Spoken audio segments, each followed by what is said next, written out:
We will now begin today's hearing with opening statements.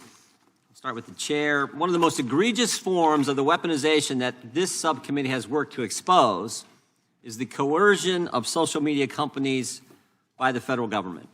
And we wouldn't know anything that we know today. We wouldn't have learned and had the reports we've had without the work of Matt Taibbi, Michael Shellenberger, Barry Weiss, and other journalists who wrote the Twitter files and first exposed these efforts. Their important work was first made possible because of Elon Musk's purchase of Twitter and his commitment to free speech. The path for getting this information, the path for getting this information out has not been easy. Finding the truth never is. Instead, we were obstructed at almost every turn, and many of the people who sought to help us expose the censorship industrial complex, as Mr. Taibbi and Mr. Shellenberger have, I think, appropriately labeled it, have been targeted.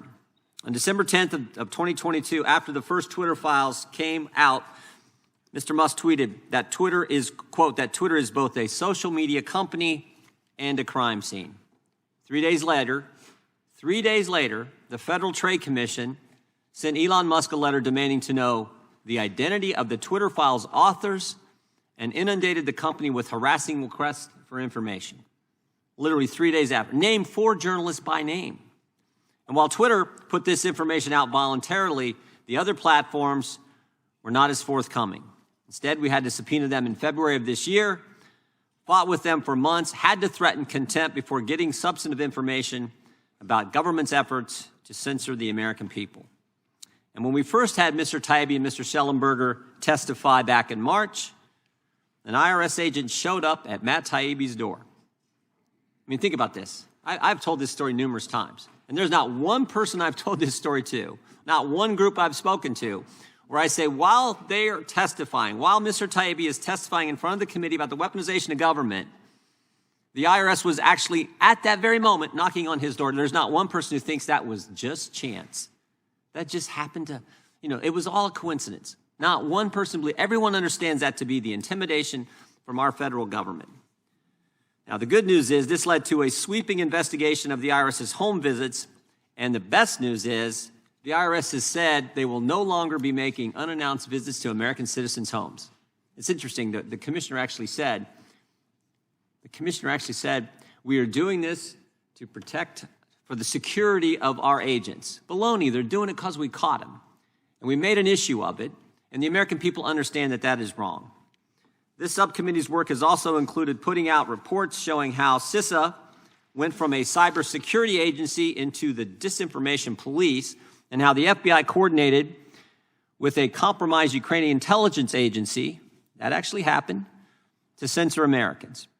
We were also able to expose how the other platforms were pressured to change their behavior. Documents we obtained from Facebook show that the company felt threatened by the White House directly and changed its behavior for fear of retribution. And just this morning, we released information showing the same thing happened with YouTube. While we have more information forthcoming, it's impossible to get a full accounting of the government's censorship efforts when the government actors involved will not participate with our constitutional duty to do oversight. That's why today we are serving subpoenas to former White House employees Rob Flaherty and Andy Slavitt, who have so far refused to sit for interviews despite being directly implicated in emails between the White House and tech companies. I think we might have brought this out in the previous hearing with some of our witnesses today. But never forget, the third day of the Biden administration, I think it was maybe in like 36 hours into it, Andy Slavitt sends an email from the White House to Twitter saying, take down this tweet ASAP. And of course, the irony was the tweet was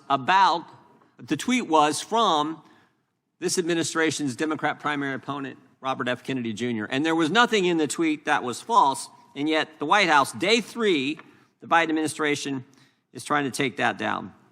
So we've sent subpoenas to those 2 individuals and hope that we will have them in front of our committee real soon. I want to thank our witnesses for appearing before us today and helping us to continue our work in exposing government censorship, in exposing what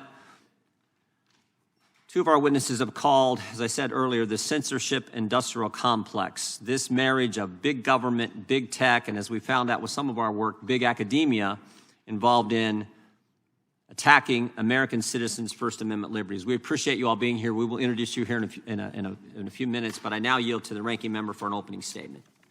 Thank you, Mr. Chairman. First, may I ask unanimous consent that the gentlewoman from Pennsylvania, Ms. Dean, a member of the full committee, be permitted to sit on the dais. She's Yes. not going to ask any questions. Without objection. Thank you very much. Good day to everyone. Every day, the American people share with members of Congress, social media friends, family, and anyone who will listen that they live largely in fear for their future. When I scroll through my social media feeds, I see people worried they don't have job opportunities or job security the generation before them had, worried they don't have time, resources, or support to take care of sick parents or disabled relatives, worried they won't be able to afford to buy a home to call their own, worried they will not be able to see their kids, send their children to college, or simply provide for their children in the way they were provided for. I see Americans are concerned. I see parents concerned that schools are becoming unsafe for their children. I see Americans are concerned that rights are being taken away. Americans concerned that their vote might be discounted or may not even be able to cast a vote. In the discussion of the weaponization of the federal government, the majority has acknowledged the fact, in this discussion of the weaponization of government, one of the things that I've requested that we look into is the IRS audits of working class people and people of color, which are far, far at a higher rate than millionaires and billionaires, or a discussion in a hearing of actions by the former President Donald Trump and what he has said he will do to weaponize our government if reelected. However, we're not having a hearing about those topics. We're not having discussions. Congress is not engaged in making any headway on those things that Americans are most concerned with. Today, we're having a hearing with witnesses on the Republican side, two of whom we've already heard from. In fact, this is the second hearing where Republicans have brought out repeat witnesses, the second hearing in a row. In preparation for the 2024 presidential election, Republicans on this committee want to entrench their theory of social media censorship, their unfounded accusation that social media companies are colluding with the government to censor conservative voices. There's no evidence of this collusion, and in fact, this committee has heard closed-door testimony from 29 witnesses who have said on the record, government, as well as social media individuals, that the alleged collusion and supposed censorship claimed by the committee Republicans has not taken place. But Republicans won't release that testimony, and they are not being honest with the American people.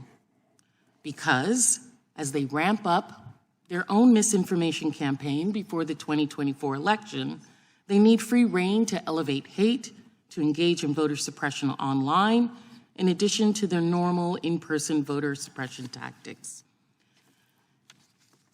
This hearing suits political purposes. Republicans are holding the same hearing all over again for one simple reason.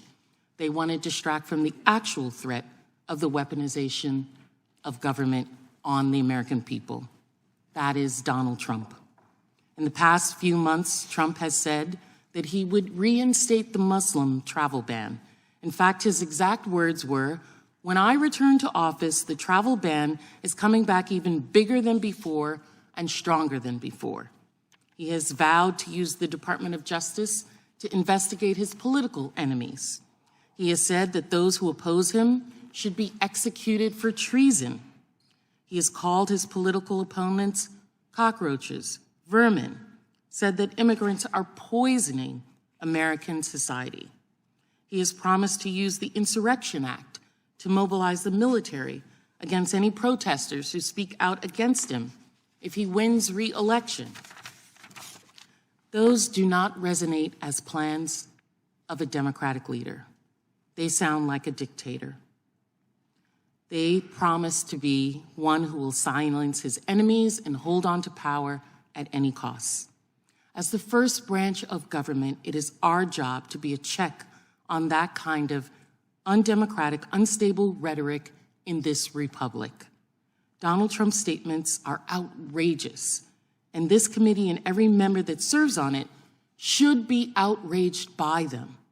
And every American should be outraged at this committee by not having hearings on that. Many want to shield a man who, as many experts have identified, as spouting rhetoric cribbed from Nazi regime, calling his enemies cockroaches and vermin, saying that those who oppose him are poisoning the blood of America, and even calling for the execution of people who simply speak out against him. For 4 years, this man implemented loyalty tests, called for violence against his opponents, pardoned his friends, tried to illegally keep people out of the country because of their religious beliefs. He shoved children in cages, tried to illegally deploy the United States military to put down peaceful Black Lives Matter protests, and systematically dismantled the civil rights protections afforded to all Americans. And if he comes back, that will just be the start. That is why he has very clearly said what he would do over and over. Beyond loyalty tests, he plans to purge the government of all career officials and national security advisors who questions them. He plans to indict anyone who runs against him. He plans to silence protesters with the use of military force. He plans to make this country his, not the Americans' people. These plans will not just impact those who work in government. His plans are going to undermine the safety of every American when he appoints national security officials because they are loyal to him, not because they understand national security. They're going to impact people in areas that need support if he feels that they didn't vote against him. These plans are going to hurt men and women bravely serving in our military and law enforcement who are going to be forced to choose between carrying out fundamentally illegal unconstitutional orders and losing their job. Today we have Ms. Troye before us as a witness who has bravely spoken out to tell the world how Trump's White House had a culture of fear, how he had dictator-like tweets and statements, how he incited his followers to violence, and how he orchestrated detailed plans to spin his conspiracies into action by his followers. And she can say this with authority because she was there. She is a Republican who was in the Trump administration. When she says he means what he says, or that he will do everything in his power to make his dangerous promises come true, she speaks from experience. To use the words of the former United States Poet Laureate, Dr. Maya Angelou, when people show you who they are, believe them the first time. And Ms. Troye, I want to apologize in advance for any attacks made against you today, which I'm sure will come, or afterwards. I want to thank you for your bravery coming forward and testifying today and speaking truth at all times, to be worried more about America than you are about winning. I yield back. General Lady yields back without objection. All other opening statements will be included in the record. We will now introduce today's witnesses. Mr. Matt Taibbi is a journalist and author. He's one of the authors of the Twitter Files, previously worked for Rolling Stone. He also has written several books about American politics and culture. He won the Izzy Award for Independent Journalism in 2020 and the Dow Prize from the National Journalism Center for his work on the Twitter Files. Appreciate you being here today, Mr. Taibbi. Mr. Michael Schellenberger is also a journalist, author, and one of the authors of the Twitter Files. He has co-founded several nonprofits, including the Breakthrough Institute, Environmental Progress, and the California Peace Coalition. His work often focuses on crime and drug policy, homelessness, and the climate. Mr. Schellenberger has also won the Dow Prize and was named a Hero of the Environment by Time Magazine in 2008. We welcome Mr. Schellenberger as well. Ms. Rupa Subramanya, pretty close, I think, Ms. Subramanya is a journalist for the Free Press. She is based in Canada and has lived or worked in India, the Middle East, Europe, and Asia. Her work has previously appeared in the Wall Street Journal and Foreign Policy, and she has been cited in the Financial Times and the New York Times. And we welcome you as well. Ms. Olivia Troye, who the ranking member just mentioned and talked about, is a former national security official, having served at the Department of Homeland Security, in the intelligence community, and at the Department of Defense. She served as Homeland Security and Counterterrorism Advisor to Vice President Mike Pence, and we welcome you as well. We will now begin by swearing you in. Would you all please stand, raise your right hand. Do you swear or affirm under penalty of perjury that the testimony you're about to give is true and correct to the best of your knowledge, information, and belief, so help you God? Let the record show that each of the witnesses has answered in the affirmative. You can be seated. Thank you. Please know that your written testimony will be entered into the record in its entirety. Accordingly, we ask that you summarize your testimony in 5 minutes, give or take. We'll be a little lenient, of course. The microphone in front of you has a clock and a series of lights, and you know how this works: red, green, yellow. It gets to yellow, start winding it down. Gets to red, then you got a little extra time, and then we'll stop. But we'll be lenient with that. Let's start with Mr. Schellenberger. Let's start with Mr. Schellenberger. We'll work right down the line. So, Mr. Schellenberger, you're recognized for 5 minutes. Thank you very much, Chairman Jordan, Ranking Member Plaskett, and members of the subcommittee. Thank you for inviting my testimony. 9 months ago, I testified and provided evidence to the subcommittee about the existence of a censorship industrial complex, a network of government agencies, including the Department of Homeland Security, government contractors, and big tech media platforms that conspired to censor ordinary Americans and elected officials alike for holding disfavored views. I regret to inform the subcommittee today that the scope, power, and law-breaking of the censorship industrial complex are even worse than we had realized back in March. 2 days ago, my colleagues and I published the first batch of internal files from the Cyber Threat Intelligence League, which show U.S. and U.K. military contractors working in 2019 and 2020 to both censor and turn sophisticated psychological operations and disinformation tactics developed abroad against the American people. Many insist that all that we identified in the Twitter files, the Facebook files, and the CTI files were legal activities by social media platforms to take down content that violated the terms of service. Facebook, X, formerly Twitter, and other big tech companies are privately owned, people point out, and free to censor content. And government officials are free to point out wrong information, they argue. But the First Amendment prohibits the government from abridging freedom of speech. The Supreme Court has ruled that the government may not induce, encourage, or promote private persons to accomplish what is constitutionally forbidden to accomplish, and there's now a large body of evidence proving that the government did precisely that. What's more, the whistleblower who delivered the CTIL files to us says that its leader, a quote-unquote former British intelligence analyst, was quote-unquote in the room at the Obama White House in 2017 when she received the instructions to create a counter-disinformation project to, quote, stop a repeat of 2016. The U.S. Department of Homeland Security's Cybersecurity and Information Security Agency, CISA, has been the center of gravity for much of the censorship, with the National Science Foundation financing the development of censorship and disinformation tools and other federal government agencies playing a supportive role.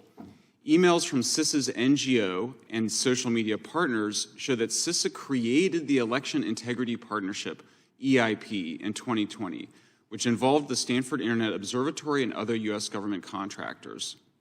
EIP and its successor, the Virality Project, urged Twitter, Facebook, and other platforms to censor social media posts by ordinary citizens and elected officials alike. EIP reported that they had a 75% response rate from the platforms and that 35% of the URLs that they reported were either removed, labeled, or throttled or soft blocked. In 2020, the Department of Homeland Security, CISA, violated the First Amendment and interfered in the election, while in 2021, CISA and the White House violated the First Amendment and undermined America's response to the COVID pandemic by demanding that Facebook and Twitter censor content that Facebook itself said was, quote unquote, often true, including about vaccine side effects. All of this is profoundly un-American. One's commitment to free speech means nothing if it does not extend to your political enemies. In his essential new book, Liar in a Crowded Theater, Jeff Kosef, a law professor at the United States Naval Academy, shows that the widespread view that the government can censor false speech and/or speech that quote-unquote causes harm is mostly wrong. The Supreme Court has allowed very few constraints on speech. For example, the test of incitement to violence remains its immediacy. I encourage Congress to defund and dismantle the government organizations involved in censorship. That includes phasing out all funding for the National Science Foundation's Track F, Trust and Authenticity in Communication Systems, and its Secure and Trustworthy Cyberspace track. I would also encourage Congress to abolish CISA in DHS. Short of taking those steps, I would encourage significant guardrails and oversight to prevent such censorship from happening again. In particular, it's very easy to see the line in CISA. They say they're covering physical security, cybersecurity, but they added a third one, cognitive security, which is basically attempting to control the information environment and how people think about the world, including the stories that they tell. Finally, I would encourage Congress to consider making Section 230 liability protections contingent upon social media platforms known in the law as interactive computer services to allow adult users to moderate our own legal content through filters that we choose and whose algorithms are transparent to all of us. I would encourage Congress to prohibit government officials from asking the platforms to remove content, which the Supreme Court may or may not rule unconstitutional next year when it decides on the Missouri v. Biden case. Should the court somehow decide that the government requests for censorship are constitutional, then I would urge Congress to require such requests to be reported publicly, instantaneously, so that such censorship demands occur in plain sight. Thank you very much for hearing my testimony. Thank you, Mr. Schelmer. Mr. Taibbi, you're recognized for 5 minutes. Thank you very much. Make sure you got the mic on there. Thank you, Chairman Jordan. Hit the mic there if you could. Just hit the button there. There we go. Right, sorry about that. Thank you, Chairman Jordan, Ranking Member Plaskett, and members of the committee for giving us the opportunity to speak today. Exactly 1 year ago today, I had my first look at the documents that came to be known as the Twitter files. We've learned a lot since then. When Michael and I testified before the good people of this committee in March, we both talked about how this isn't a partisan issue at all, despite the fact that it's been repeatedly described as a right-wing conspiracy theory or a right-wing fantasy. We found evidence of suppression of movements on both sides, including leftist movements like the Yellow Vests, parties like the Green Party, organizations like Consortium Magazine. Just this week, Michael and I reported on the group that he talked about, the CTI League, and in those documents we found evidence of monitoring groups like the Democratic Socialists of America, hashtags like Healthcare for All. The nature of censorship programs is that they tend to expand in all directions, and these programs already have. As someone who voted for Democrats his whole life and who got his ideas about speech issues from people like Senator Frank Church, Paul Wellstone, and Dennis Kucinich, I believe also that there's a less obvious but more important reason that people across the spectrum should care about this issue. And the former executive director of the ACLU, Ira Glasser, once explained to a group of students why he didn't support hate speech codes on campuses. The problem, he said, wasn't the speech. The problem was, quote, who gets to decide what's hateful? Who gets to decide what to ban? Because, quote, most of the time, it ain't you. The story that came out in the Twitter files, and for which more evidence surfaced in both the Missouri v. Biden lawsuit and this committee's Facebook files releases and in the CTI League documents, they all speak directly to Ira Glasser's concerns. There's been a dramatic shift in attitudes about speech in this country, and many politicians now clearly believe the bulk of Americans can't be trusted to digest information on their own. This mindset imagines that if we see one clip from RT, we'll stop being patriots, that once exposed to hate speech, we'll become bigots ourselves automatically, that if we read even one Donald Trump tweet, we'll become insurrectionists. Having come to this conclusion, the government agencies like the DHS and the FBI and the quasi-private agencies who do anti-disinformation work have taken upon themselves the paternalistic responsibility to sort out for us what is and is not safe. While they see great danger in allowing others to read controversial material, It's taken for granted that they themselves will be immune to the dangers of speech. This leads to the one inescapable question about these new anti-disinformation programs that is never discussed but needs to be. Who does this work? Stanford's Election Integrity Project helpfully made a graphic showing the quote-unquote external stakeholders involved in their content review operation. It showed 4 columns: government, civil society, platforms, and media. There's one group that's conspicuously absent from that list: people, ordinary people. Whether America continues the informal sub-rosa censorship system we've seen in the Twitter files or the Facebook files, or whether it formally adopts something like Europe's draconian New Digital Services Act, it's already abundantly clear who won't be involved in this kind of work. There'll be no dock workers doing content flagging, no poor people from inner city neighborhoods, no single moms pulling multiple waitressing jobs, no immigrant store owners or Uber drivers. These programs will always feature a tiny, rarefied sliver of affluent professional class Americans censoring a huge and ever-expanding pool of everyone else. Take away the highfalutin talk about countering hate and reducing harm, and anti-disinformation is just a bluntly elitist gatekeeping exercise. If you prefer to think in progressive terms, it's class war. If one small demographic over here has broad control over the whole speech landscape, and a great big one over there has no control whatsoever, it follows that one of those groups will end up with more political power than the other. Which one is the winner? To paraphrase Ira Glasser, it probably ain't yours. It isn't just one side or the other that will lose if these programs are allowed to continue. It's pretty much everyone, which is why these programs must be defunded before it's too late. Thank you very much. Thank you, Mr. Treby. Well done. Ms. Subramanya, you are recognized now for 5 minutes. Thank you, Chairman Jordan. I'm pleased to be able to join you today to testify on the importance of free expression. I'd like all of you to think of me as a time traveler from the not-too-distant future, coming back to the present to offer you a glimpse of what could lie ahead for America. I live in a time in which, in the name of fairness, you can't share the stories you write for my news publication on social media. I live in a time in which, in the name of the common good, you can be kicked out of your bank and online payment system simply for expressing the wrong political views. I live in a time in which, in the name of social justice, you can commit a serious crime but get a more lenient sentence if you happen to be the right skin color. I live in a time in which, in the name of safety, you can be arrested for exercising your right to peaceful protest if you happen to be protesting the wrong thing. Of course, I'm not a real time traveler. I just live in Canada.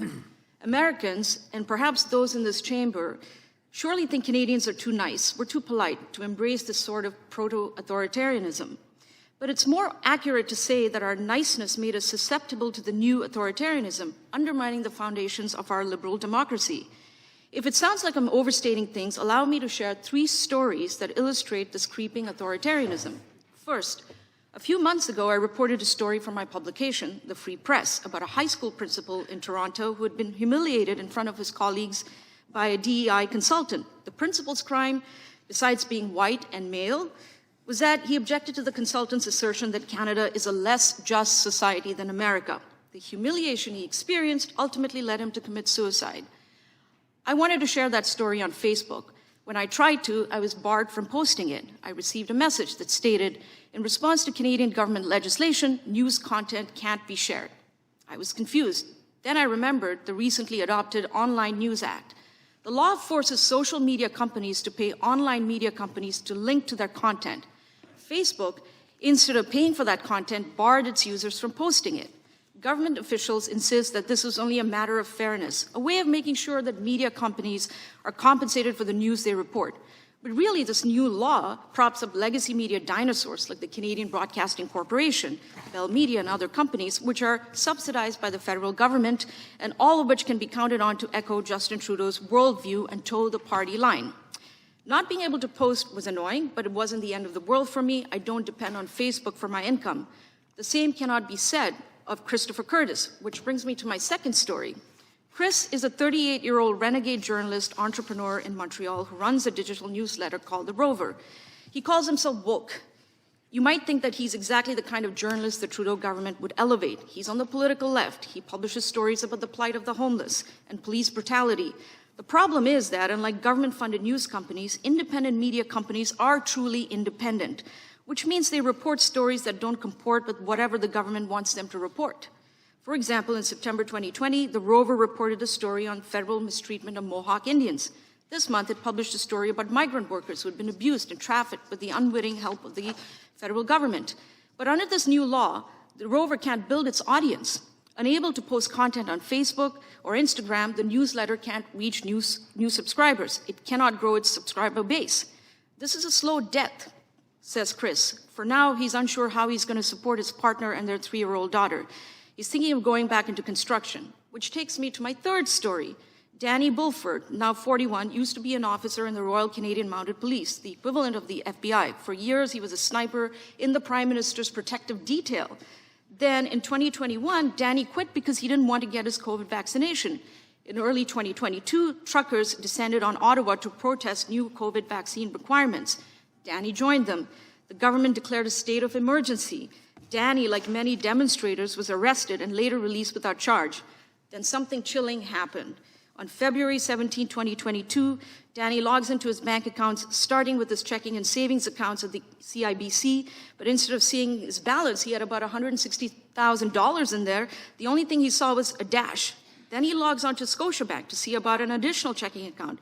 Once again, there was no sign of any money in his account. Finally, he logs into the Royal Bank of Canada, which handles his MasterCard account, and he was told he had no access to any credit.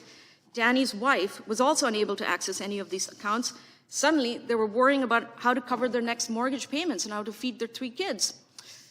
That is what it means to be debanked. Debanking has been one of the Trudeau government's weapon of choice. Since 2018, it has frozen the accounts of more than 800 Canadians who did things it didn't approve of, including those of 280 who took part in the truckers' protest, which the government regarded as illegitimate. Soon after, Danny moved his money out of the big banks and into local credit unions, hoping it would be safer there. The worst part of this, Danny told me, is not believing in the country I spent my career serving. It's this feeling that we're being watched, torn apart, made to feel like the much-hated other in our own country. Canada was once a bastion of free expression, but now not so much. Consider that at the same time the government and its corporate allies are curbing the free expression of truckers and journalists, the government is defending the rights of pro-Palestinian demonstrators, many of whom traffic in what can only be called anti-Semitism. Think about that. Vaccine skepticism, not okay. Peddling medieval blood libel legends about Jews, okay. I'm all for protecting free speech. I'm from the free press. I just want that protection applied fairly. I also want to be clear, these are just a handful of hundreds of stories I could have picked. What is happening in Canada is a gradual suffocation of free expression. It is draped in a cloak of niceness, inclusivity, and justice, but it is regressive, authoritarian, and illiberal. I came here today not simply to warn you about what lies ahead, but to plead with you to do something about it. Now is not the time to be polite. Now is the time to defend loudly the liberties and rights that have given us the greatest freedoms in human history. Across the world right now, governments, in the name of the good, are considering or adopting measures like we have in Canada. Look at Dublin. They're about to enact a draconian hate crime bill that poses a dire threat to free speech. In Paris, President Emmanuel Macron has called for censoring online speech. This is to say nothing of Russia, China, and Iran. America is so exceptional, indispensable, really. Please do not succumb to the same illiberalism, authoritarianism. Please keep fighting for what you know is right. Canada is watching. The world is watching. Thank you. Well said. Thank you. Very well said. Ms. Troye, you're recognized for 5 minutes, and we'll give you a little extra if you need it. Chairman Jordan, Ranking Member Plaskett, and members of the committee, thank you for the opportunity to testify today. The threat of weaponization of the federal government is a serious topic that requires sober analysis. Unfortunately, what we see here today, and what we have seen from this committee over the past year, is instead a politically motivated fantasy detached from reality. Members of this committee and their witnesses make grand and vague accusations about government censorship, but those foggy allegations are refuted by the facts that private social media companies moderating content on their own private platforms is not government censorship. It is those private companies exercising their own First Amendment rights to rid their platforms of misinformation. In my experience as a national security official, the federal government strictly adhered to the First Amendment by advising and assisting social media platforms in combating misinformation, while the ultimate decision about what action, if any, to take rested solely with the platforms themselves. I know what real weaponization of the federal government looks like because I've seen it with my own eyes. I worked in the Trump White House, where I served as Homeland Security and Counterterrorism Advisor to Vice President Mike Pence. On numerous occasions, I witnessed President Trump and his allies attempt to use the powers of the presidency to further his private political agenda at the expense of the American people. Trump administration officials attempted to manipulate intelligence assessments to support its ban on nationals from Muslim countries entering the United States. They delayed natural disaster aid to blue states who had not supported President Trump's election. In the early days of the pandemic, they resisted sending federal assistance to New York as thousands of innocent Americans suffered. Instead of continuing to spread conspiracy theories about government censorship, this committee should instead focus on the very real and very dangerous threat posed by the leading Republican candidate openly threatening to use every lever of presidential power against his political opponents if he returns to the White House. Former President Trump has promised, quote, retribution against those who have wronged and betrayed him and his political movement. He has pledged to, quote, root out the radical left thugs that live like vermin within the confines of our country. Trump has called the press the enemy of the people and has vowed to, quote, come down hard on MSNBC and make them pay, quote, for its critical coverage of him. He has promised to, quote, arrest his political opponents, saying he would have no choice. Lock them up. He has said that his own chairman of the Joint Chiefs of Staff committed treason, and that, quote, in times gone by, the punishment would have been death. Most ominously, he has called for the termination of all rules, regulations, and articles, even those found in the Constitution, his words. As a lifelong Republican, I have dedicated my entire career to protecting Americans from terrorist attacks, regardless of their partisan affiliation. Former President Trump's menacing promise to wield the powers of government as a weapon against his political adversaries poses a grave threat to the rule of law in the United States of America. The American people deserve that their representatives in Congress see that threat and speak to it honestly, instead of the political theater we see here today. I welcome the committee's questions.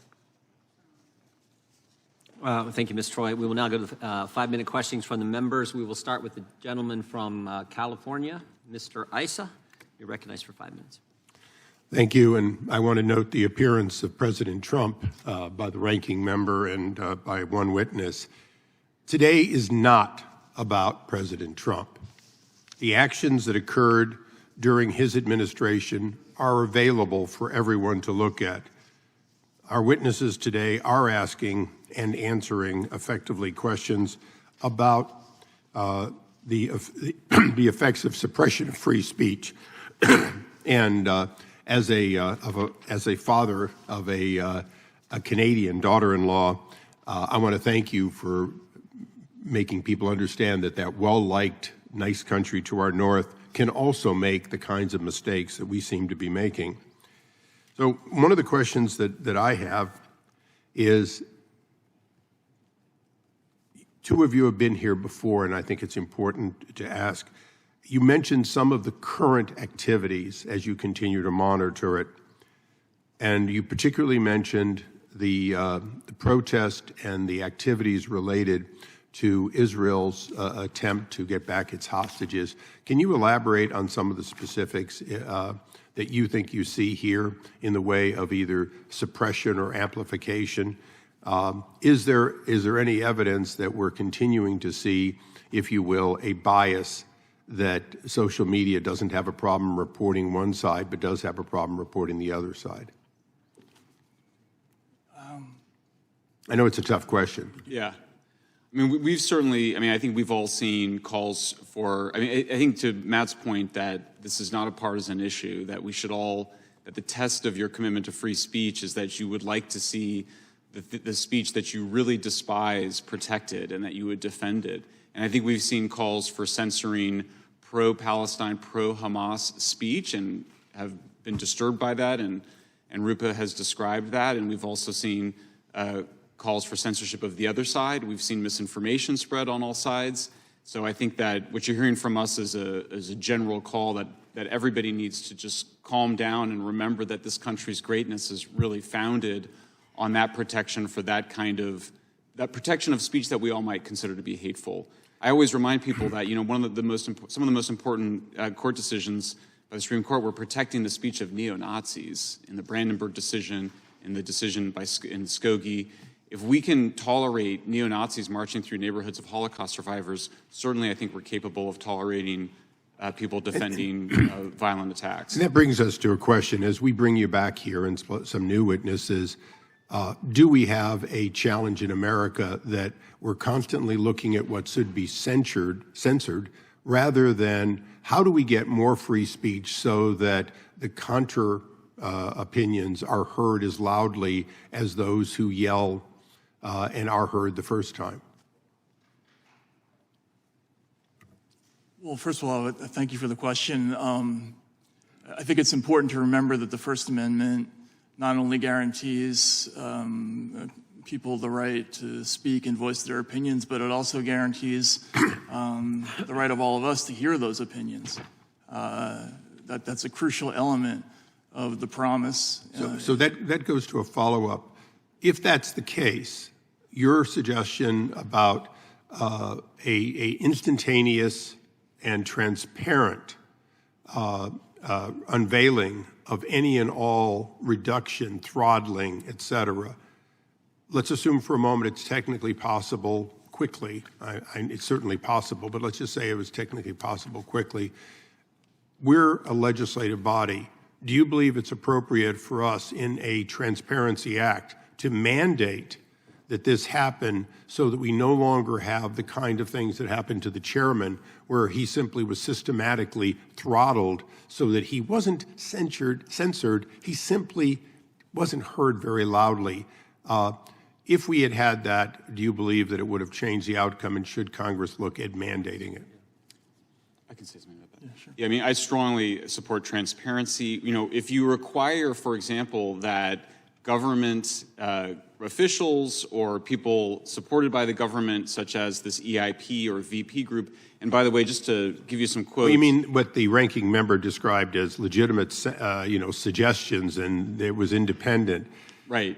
Isn't that always the defense, though, is that we didn't make the decision and the other guy didn't make the decision, it just happened?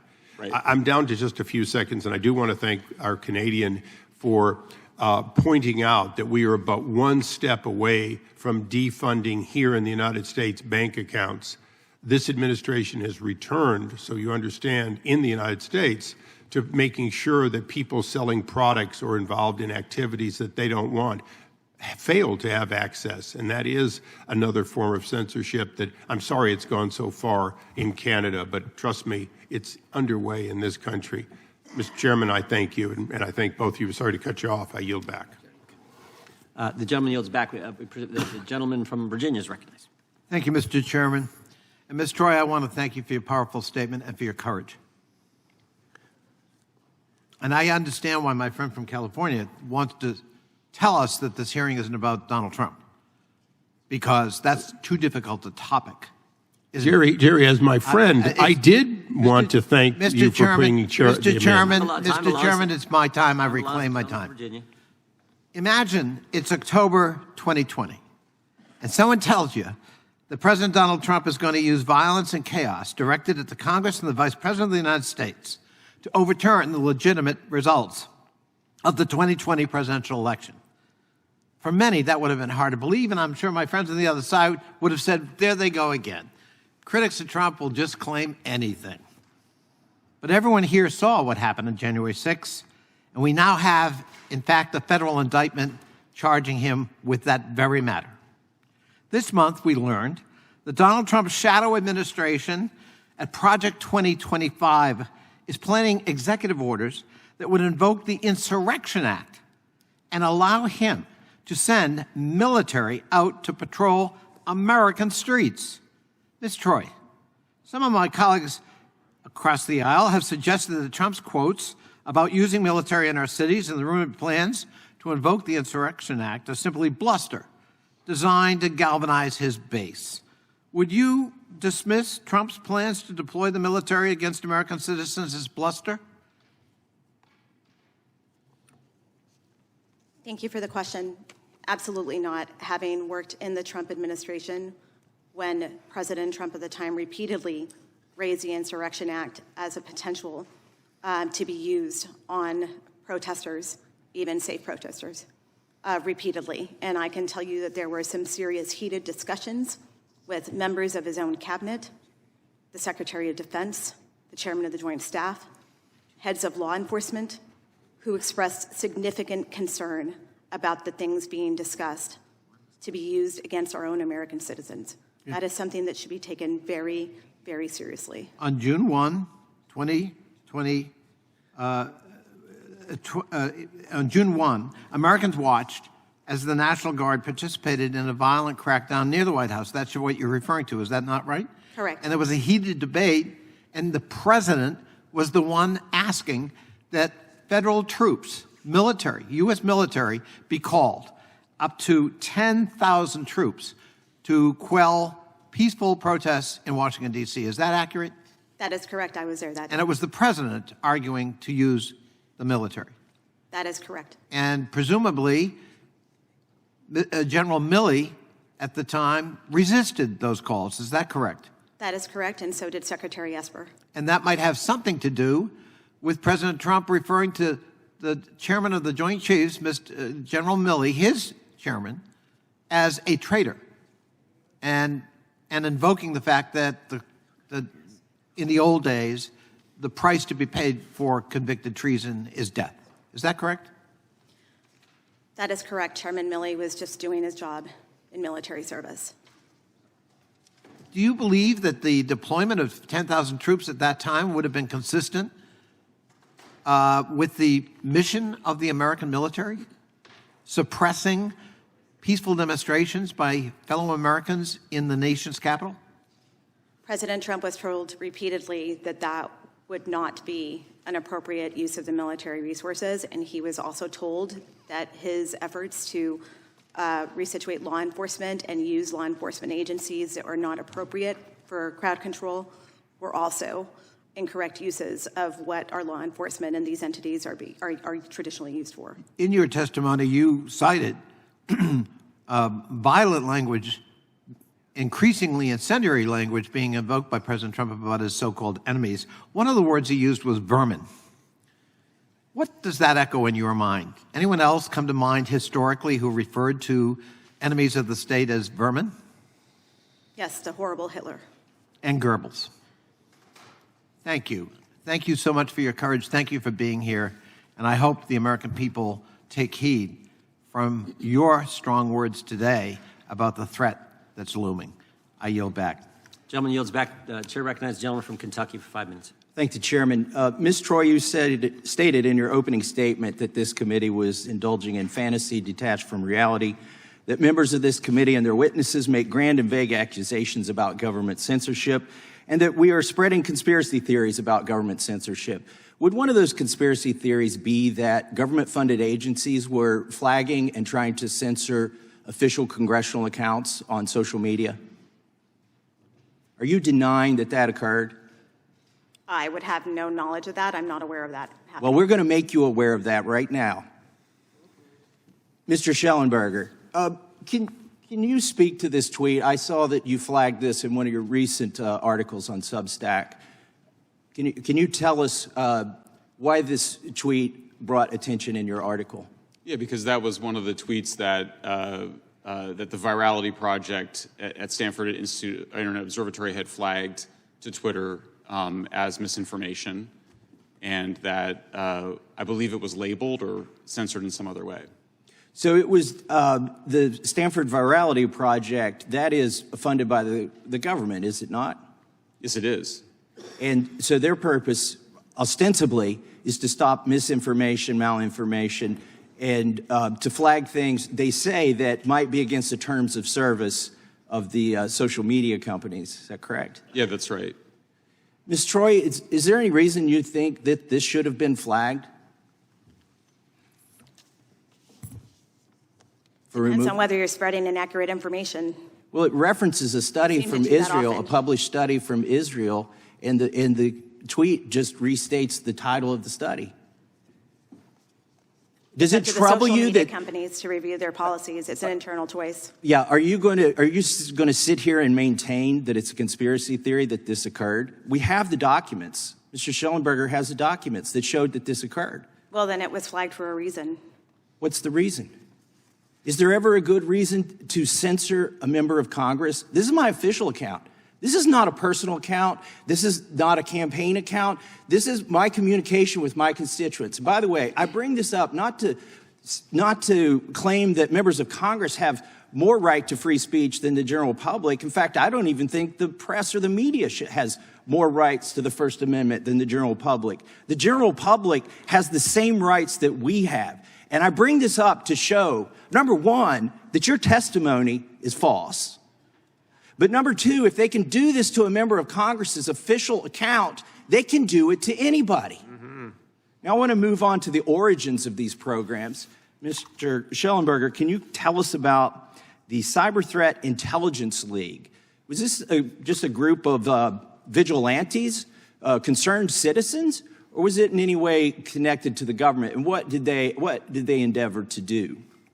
Yeah, this was so. First of all, it's a pretty ludicrous founding, which was that this is a group of, it was Israeli, so-called former Israeli intelligence, former British intelligence, also working at Microsoft, and others who basically said, we're going to volunteer our services. These are some of the world's greatest so-called cybersecurity professionals, volunteering their services to multi-billion-dollar hospital and healthcare organizations whose own IT organizations spend millions of dollars a year on cybersecurity, supposedly volunteering this. This was the premise of the whole thing.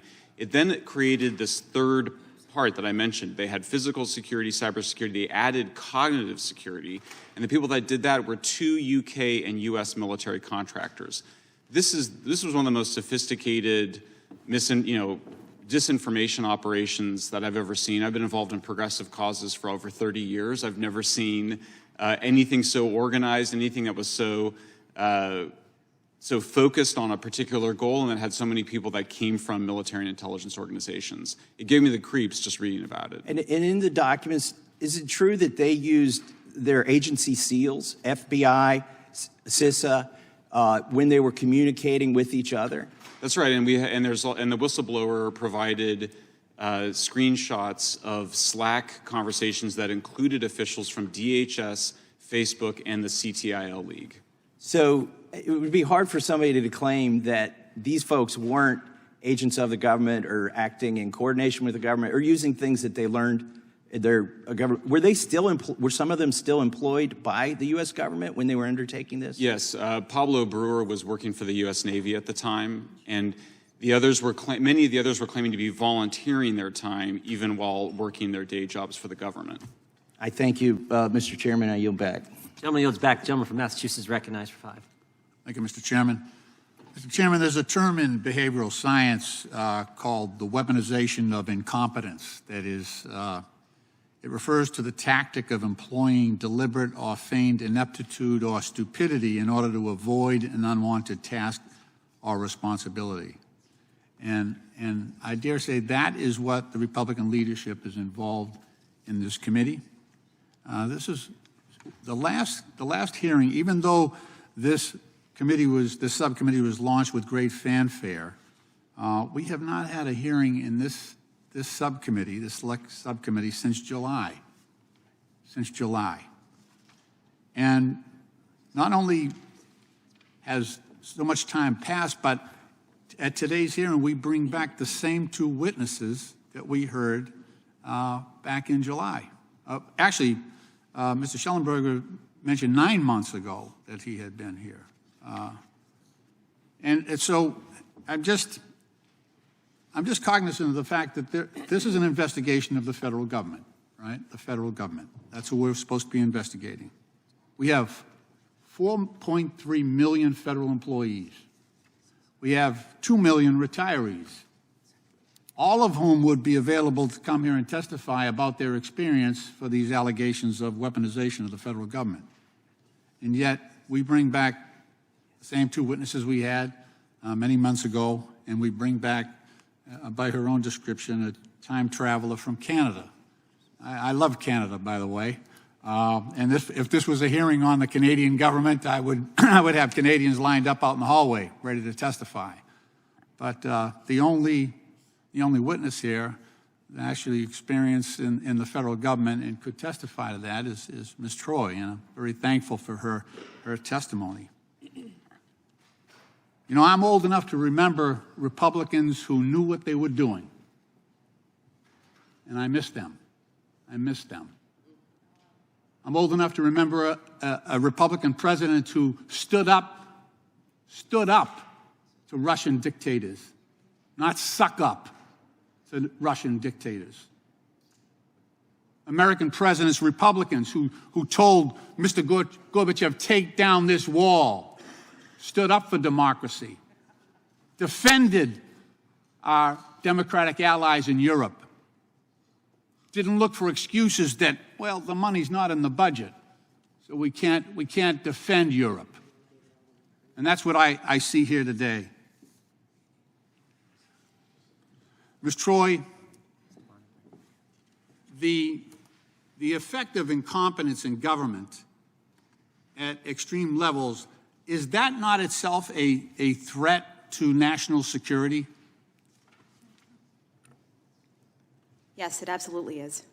So in our government, we recently spent 22 days without a Speaker of the House due to infighting, and we went through multiple candidates. It was like an episode of one of those reality shows. We had another candidate, and the only reason the recent Speaker got elected is because he had the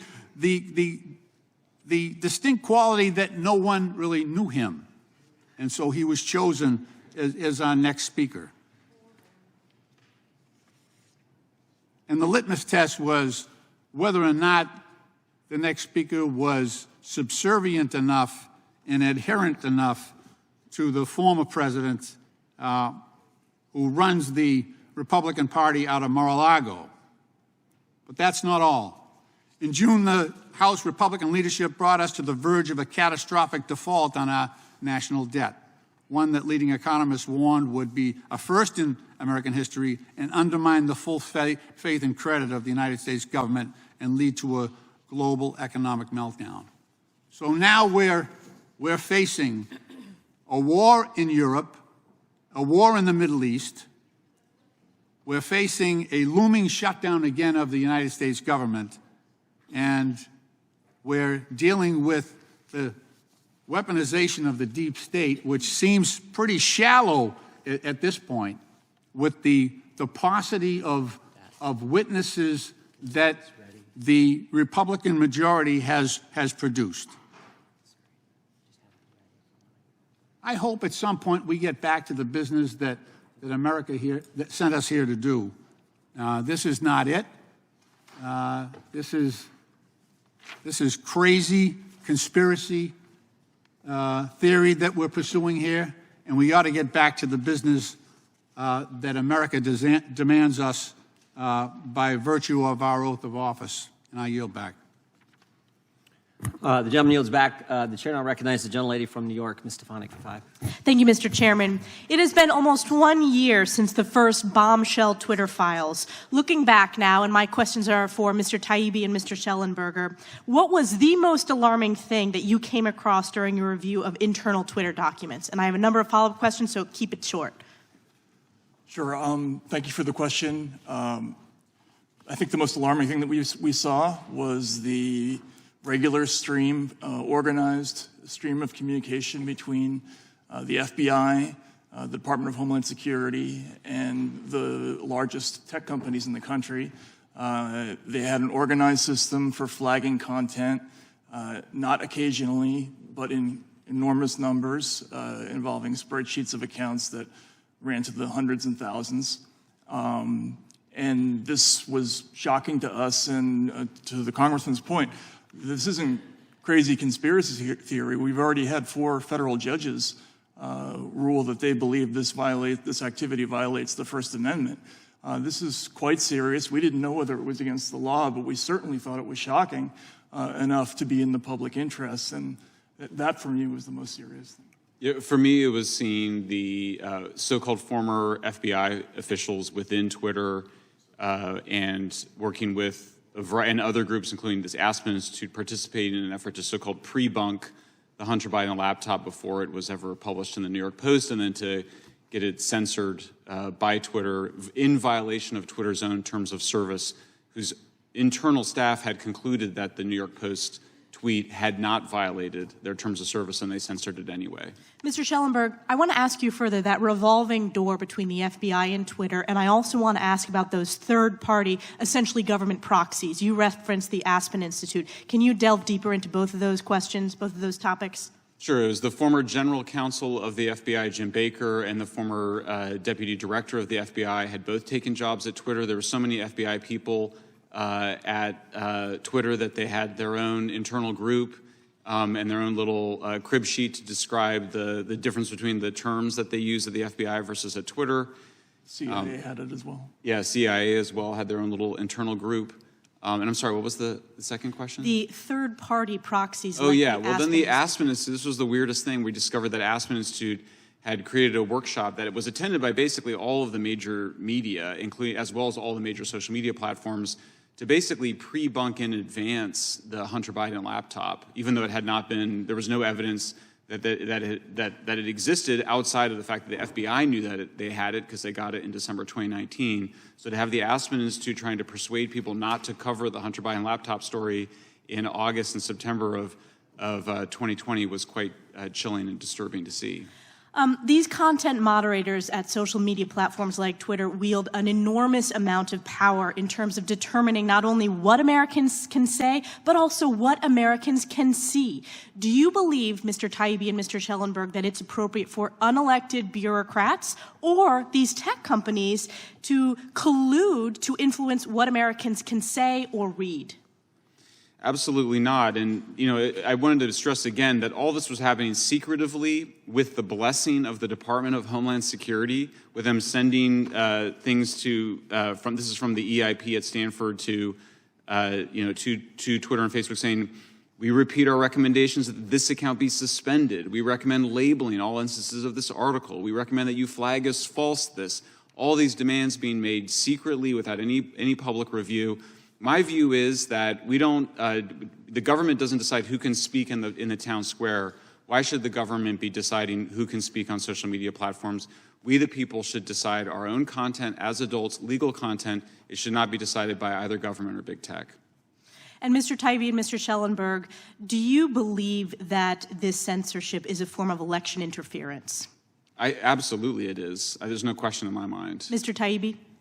Yes, I think it certainly can be. In the latest story that we did on the CTI League, we saw the overt partisanship of the people involved in this operation. That was actually the reason the whistleblower came forward. The people involved just assumed, one of the quote was, they assumed everyone who was smart thought the way they did. They talked about the potential election of Donald Trump being an end-of-the-world event. They talk about the wackadoodles who actually watch Fox News.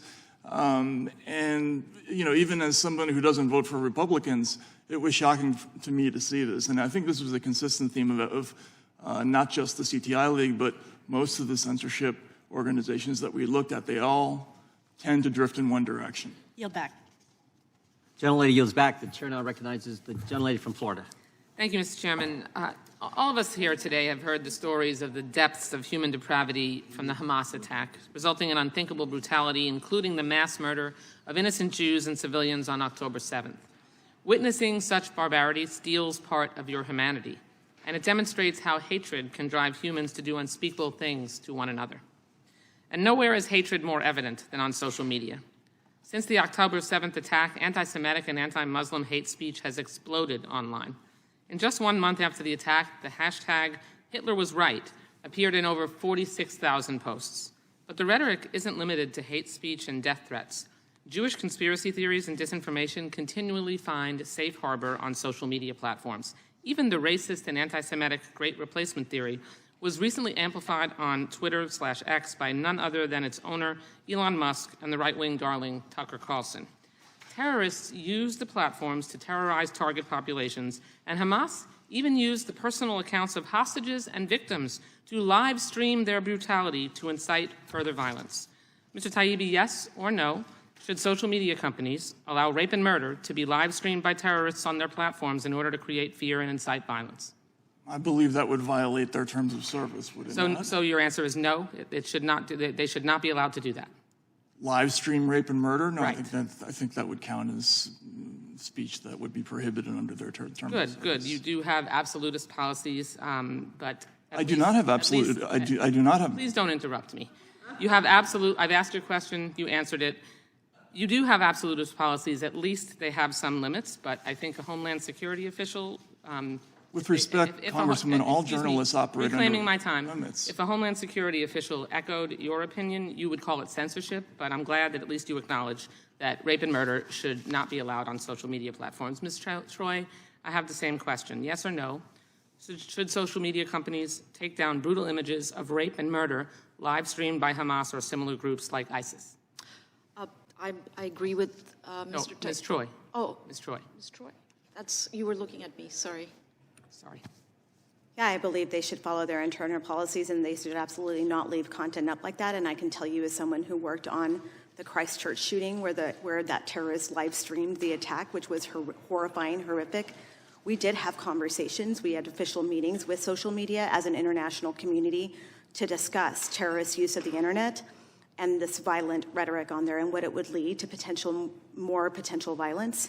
These conversations were done in conjunction with social media companies, and it was up to them on their policies to make their decision on whether that met the threshold. And that's exactly the point. Can you talk about, during your time at the Trump White House, did you experience situations where information shared on social media presented a national security concern? Yes, there were multiple times. I will also reference what happened at the El Paso Walmart shooting, where there was reference to the Great Replacement. That manifesto was posted on social media. That social media platform did not cooperate, that did not remove it, and I want to remind people that my aunt was in that Walmart when that shooting happened. And shifting gears, I want to ask about actual weaponization of the federal government, not the bogus red herrings that my Republican colleagues want to chase today, as you referenced in your opening statement. In your time on Trump's National Security Council, how were NSC staffers treated if they pushed back on so-called deep state narratives? Well, a lot of the time they were fired. And given what you saw in Trump's fresh threats to literally weaponize the government to attack his critics, what would a potential second term look like? I think that you would see many experts across U.S. government and the Intelligence Committee purged. There is currently a plan, Project 2025, that talks about exactly that. And I think that you would see a lot of the expertise be replaced by loyalists. And as a result of that, you would see a lot of damage to programs across the U.S. government that I want to remind people that all Americans utilize and need. There would be loyalists in charge of disaster relief aid, like I've mentioned, who would be making those decisions. Thank you. So making sure that we have social media companies that are able to communicate with the federal government to ensure that we protect people's lives and national security interests is critical. Mr. Chairman, we know social media companies fail to adequately moderate content, and this consistent failure spreads hate and deadly information. Hate online jumps off the screen and results in real-world acts of violence. Instead of focusing on real-world dangers, Republicans pillory public officials and academics who call out the companies who profit from the harm that they help cause. Then somehow they twist it into a narrative where conservatives are the victims, even as Trump revives Nixon's enemies list right in front of our eyes. It's time for Republicans to stop gaslighting Americans. And I yield back the balance of my time. Mr. Chairman, I have a unanimous consent motion.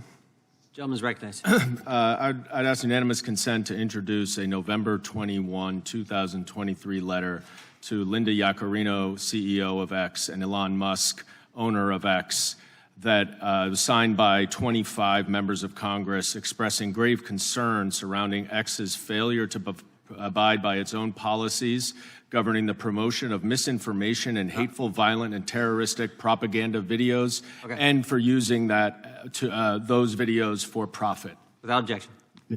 Mr. Chairman, I have unanimous consent. Gentleman request. from Kentucky is recognized. Ask unanimous consent to submit for the record an article entitled CTIL Files Number 1, U.S. and UK military contractors created sweeping plan for global censorship in 2018. New documents show by Michael Schellenberger, Alex Gutentag, and Matt Taibbi, November 28, 2023.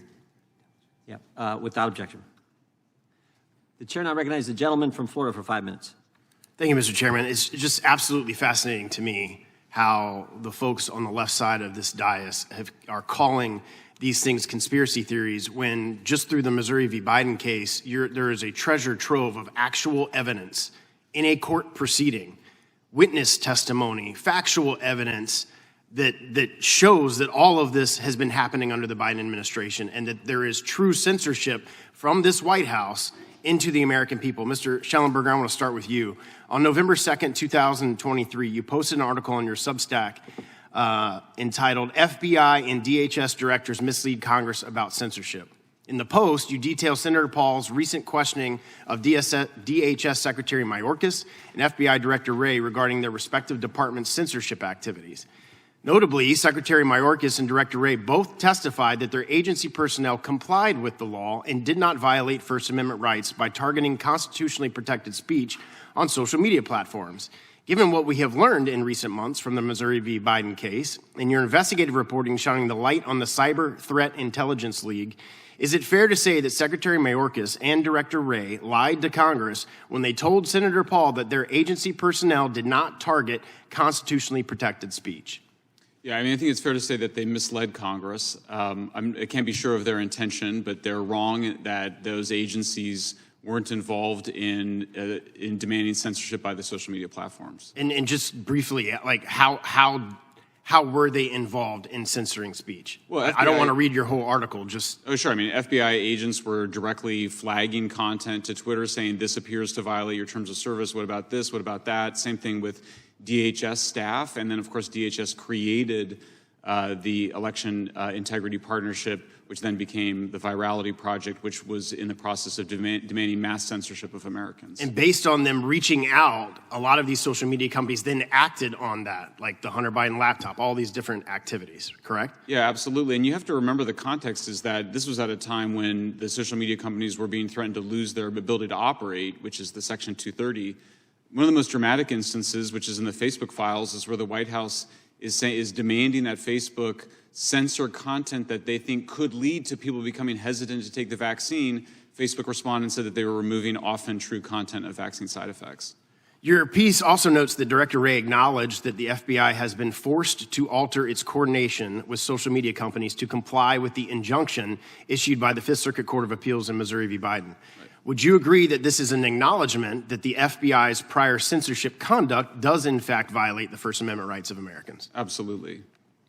Mr. Chairman, I'd ask unanimous consent to enter into the record Mr. Schellenberger's Substack post from November 2nd, 2023. Unless Congress acts, will there be any consequences for these government officials who have actively supported censorship of certain viewpoints on social media? We all hope that the Supreme Court rules against these kinds of activities, consistent with its past precedents that the government cannot appoint somebody else to violate the law, which is what was going on here.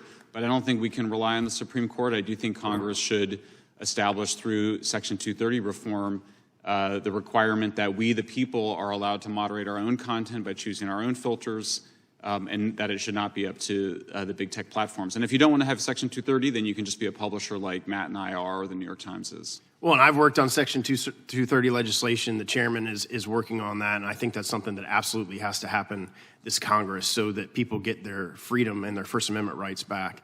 It's clear to me that Congress must act and hold these government officials accountable. The censorship industrial complex, as you put it and Mr. Taibbi have dubbed it, is an existential threat to our First Amendment freedoms. Unless we come together to impose transparency and accountability measures to prevent the government from engaging in such behavior, this activity will unfortunately continue. I'm proud to be a co-sponsor of the Chairman Jordan's Free Speech Protection Act that he sponsored in partnership with Senator Paul. This legislation is needed to ensure that government officials face significant consequences for engaging engaging in the censorship and suppression of speech protected by our Constitution. Further, we must enact transparency measures so that officials cannot hide behind public-private partnerships in order to skirt around their legal obligations. Sadly, we cannot trust many federal officials to adhere to their oath they took to uphold and defend the Constitution, and it's up to Congress to ensure our First Amendment rights are protected. And the remaining time I have, Mr. Taibbi, if you could just comment on what you weren't able to respond to from Mrs. Wasserman Schultz. Yeah, so first of all, just for the record, I've said on many occasions that I'm not a free speech absolutist. In fact, no journalist is or can be.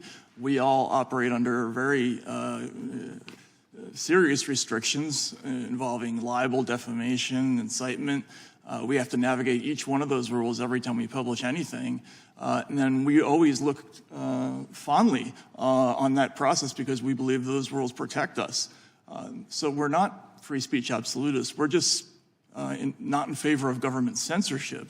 That's the issue here. There's a profound difference between litigating something like libel or defamation and having an unelected, unaccountable, unseen committee remove your content without any due process. That's what we're talking about. I yield back. Thank you for being here. Time the gentleman expired. Gentleman yields back. Gentlelady from Texas is recognized. Thank you, Mr. Chairman, and thank you to all the witnesses for being here. And Ms. Troye, I just want to start with saying congratulations. I know today is your anniversary. What a way to kick off your 10th year anniversary.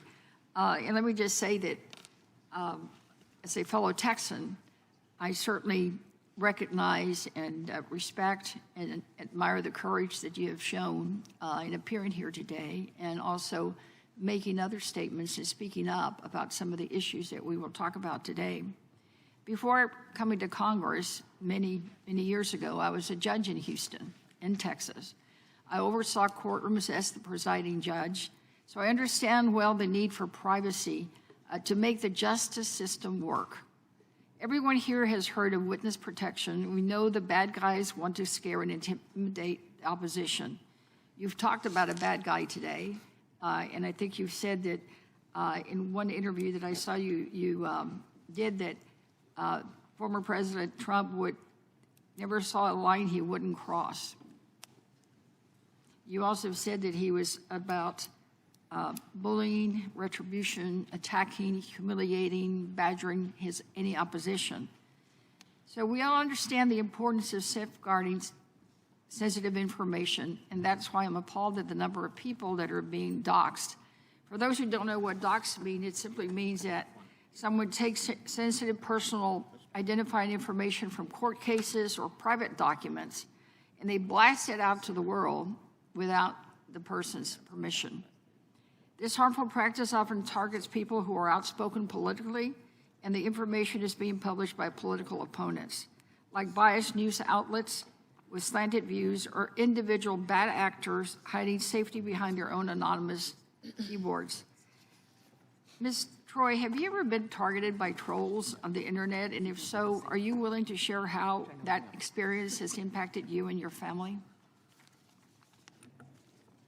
Yes, I am the subject of trolling consistently, and it has been intimidating at times. At times, my family has had to leave our home, and it has been stressful and unnerving. I am very much in touch with law enforcement locally at times when these incidents had happened, and I have personally actually been doxxed by a member of President Trump's cabinet, an acting member of his cabinet, when he filed a lawsuit against me, and instead of redacting my home address, he published it, and Breitbart circulated it. It was circulated on social media. Fortunately, I was actually not living at that address at the time, but I will tell you that I felt very deeply for the family, the innocent family that was, where I had to send law enforcement to their home and warn them that there could be potential danger to their family because my address had been put out there thinking that that's where I lived. So has there been other personal information or sensitive information about you that has been put out there, either about you, your husband, or any member of your family? Certainly, information about my family has been published, information about, believe it or not, my pets. I am a dog lover. I love Ringo and Stevie. They're my two woodles. I love them more than anything. They're like our kids. My husband knows this. Certainly the pictures of them so at times have been returned to me with their heads beheaded. I don't know how you can actually do that to just an innocent animal. But these are the kinds of things that I know myself and other colleagues have been on the receiving end of. So you've been targeted mostly online, this bullying harassment, or have you also been harassed or We've had heckled people, or anything in your home or when you're shopping? I've certainly had the harassment out in public. I've certainly had people sort of troll and case our house. We have a lot of security. I will tell you that I have turned on social media monitoring for this hearing because I know how this goes when scenarios like this happen, and I know it's happened to others who have testified in situations. I know that it happened to colleagues of mine during the first Trump impeachment on Ukraine. I lived that firsthand internally in the White House. I know what they were subjected to. So this has a chilling effect on free speech, and more importantly, it makes people hesitate to speak up and come and testify and tell us what they know and what they witnessed. I can guarantee you I've had so many conversations with people in national security, former members of Trump's own cabinet who do not want to speak out publicly, even though they have the same concerns that I do. And I think that there would be plenty of people in government service who could sit here and refute some of the claims and attacks against them. But it comes at great personal cost. It comes at great cost to your finances. It comes at great cost to your safety, to your families. We've seen Republican members of Congress that I had deep respect for not run for office again because they wanted to protect their families, given what we've seen and the trends that have happened. That has been a great disappointment to someone like me who looked up to these people. Right, they'll just become targets and face retribution and attacks in social media. So I understand it. I know for me, even, we did a weaponization hearing in the morning, and by the end of the day, I had a death threat. I, in fact, talked about it with the federal courts in New Mexico yesterday. So it happens. You don't have free speech. The attacks are there. So thank you for coming. Mr. Chairman, I think is my time up? Yes, it is. I would like to enter this. You'd like to keep going? No, I'd like to enter it for the record. We would all like to do that. No, I would like to ask for unanimous consent to enter into the record an article on the U.S. Supreme Court temporarily blocks ordering Missouri social media lawsuit. Without objection. Ask for unanimous consent. Thank you. Gentlelady yields back. Ms. Subramanya, I would argue it's already here.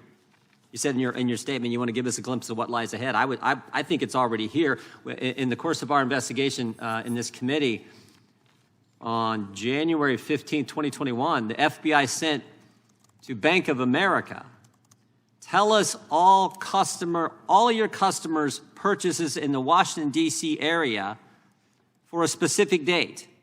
Customers transacting debit card or credit card Washington, D.C. purchases on specific dates in this town. Anyone, whether you're here for the rally, whether you're here for any kind of protest, if you're just in visiting your mom. And they further said, and they capitalize any historic purchase going back 6 months for any weapons or weapons-related vendor purchases. That is frightening stuff, because you gave the example, I think Danny Bolford, you gave the example. I think it's already here. Absolutely. In fact, I'm working on issues related to that here in the U.S. There are people who have been debanked in America. They generally tend to be on the conservative side. I've interviewed pastors, missionaries who do good work overseas. They've been debanked with no explanation. The reasons are very vague, that your risk profile doesn't match what we're comfortable with. And so these are people who've been debanked for doing good work, and they generally tend to be on one side of the political spectrum. But by the way, I think in your testimony you said this guy, Mr. Bolford, was former Royal Canadian Mounted Police, was not charged with anything, wasn't being held, was released, and that's when the debanking took place. Is that accurate? Yes, roughly. They were all happening around the same time. But he wasn't charged with anything, and yet he couldn't get access to his account. So the Trudeau government invoked the Emergencies Act. It's only been invoked twice during the two world wars. And one of the outcomes of the Emergency Act was to go after people who were peacefully protesting against the COVID-19 vaccine requirements. And if you donated to the cause, you found yourself debanked. And this is what ended up happening with 280 people. Mr. Taibbi, is there a realignment happening? I mean, I look at today's panel. The Democrats invited a individual who worked in a Republican administration, and Republicans invite two former Democrats, award-winning journalists. One was the hero of the environment as recognized by Time magazine. The other one worked for Rolling Stone. And we invite a foreigner to come tell us, hey, don't let this stuff happen here. If America goes this way, the whole world's in even bigger trouble. I mean, it seems to me there's a realignment happening, and I think I've invited more Democrat witnesses to testify in front of this committee than the Democrats have, because the focus is on the First Amendment. And I don't care whether you're Republican, Democrat, independent, conservative, progressive. What I care about is the ability to speak, and to speak in a political fashion and not have the government come after you for doing so. So I think there is a total realignment happening in the culture and in politics, and frankly, I think that's a darn good thing. Not what they're doing, but the realignment. Well, yeah, I definitely agree with you that there's a realignment going on. Until very recently, I think free speech and free speech culture was uncontroversially embraced really by both parties. During the entire early period of the war on terror, those issues strongly animated most Democrats that I knew. Most of my friends were in opposition to laws like the Patriot Act, or at least concerned about them, the potential for overreach there. Most people understood, for instance, the work of the ACLU in defending cases like the Skokie March. And to the point about hate speech that was brought up before, I think it's important to point out that the reason that they defended those marchers is not because they liked hate speech or they liked Nazis. Right. It's because the American tradition understands that the moment you grant a government official the right to prohibit one kind of speech, you're going to have a whole series of people. Those people are all civil rights activists. They were afraid that the next thing that would happen would be, Southern officials banning NAACP marches. That used to be sort of universally understood in America, and for some reason in the last decade or so, there's been a complete change in how we look at those issues. Yeah, I just want to do one last thing in the remaining few seconds I got. Let's put this on the screen, because I think this is interesting, too. It tells you how upside down things have become. We have testifying in front of us today Ms. Subramanya, who is from Canada, telling us, look, get ready, because we've seen what's happened in our country, and we don't want it happening here. This is a recap of a phone call from one of the executives at Facebook with folks from the White House. And the person recapping this just happens to be the former UK minister in the Member of Parliament, Nick Clegg. And he says this: I countered that removing the content like the White House wanted them to do would represent a significant incursion in traditional boundaries of free expression in the United States. So we got a Canadian warning us, we got a Member of Parliament warning. I think it's interesting, the irony here, that someone from Great Britain is telling us about what our rights are. I mean, we had a little skirmish way back in 1776 about this very kind of thing. I mean, this is how upside down it has gotten. I don't know Ms. Subramanya's politics, but 2 former Democrats, 3 journalists, and they've invited a Republican. It just tells you what is going on. But I think, again, underscoring how important this is. And it's not crazy, it's not bogus, it's not unfounded, as the Democrats have said. And the Fifth Circuit has certainly said it's not those 3 things. I'm over time, but I'll now yield to Mr. Allred. The gentleman from Texas is recognized for 5 minutes. Thank you, Mr. Chairman. I yield my time to the ranking member, Ms. Plaskett. Thank you to my colleague for yielding the time. Just first, let's get correct. Ms. Troye is the first Republican that we have called as a witness, and unfortunately, we get 1 and you get 3. That's the unfortunate part of being in the minority. So you probably have invited more Democrats than we have, but she's the first Republican. And I would remind you, Mr. Chairman, if you didn't know, that that gentleman on the wall over there, Lamar Smith, the good man from Texas, was my first boss here when I was a staffer on the Hill. I also worked for Rob Portman when he was a member of the House and worked in the Bush administration. I've stayed where I am. People ask me, why are you a Democrat? I thought you were a registered Republican, and I was. And I looked around and the Republican Party had moved and shifted to the right, and I was exactly still where I was. And so realized that I could not be a part of that party anymore. But in asking some of these questions, one of the things that you brought up, Ms. Troye, that I thought was very interesting is the discussion of these loyalty tests. And we have heard the president say that he's going to do this again. And I bring this up because the loyalty test is about his use of the federal government to exact revenge on individuals. Trump has said that he is going to weaponize his next administration. But in order to do that, he must have individuals who will do what he asked them to do outside of their duties in whichever specific position that is. And, I know that in the last administration, we've learned that the president was obsessed with loyalty from his staff. We all want loyalty. We all want people who are going to give us their loyalty. But some of us think of loyalty as in a different way. I think of loyalty from my staff as telling me when I'm messing up, telling me when something is wrong, because they don't want me to do the wrong thing. That is loyalty. But President Trump has a different sense of loyalty.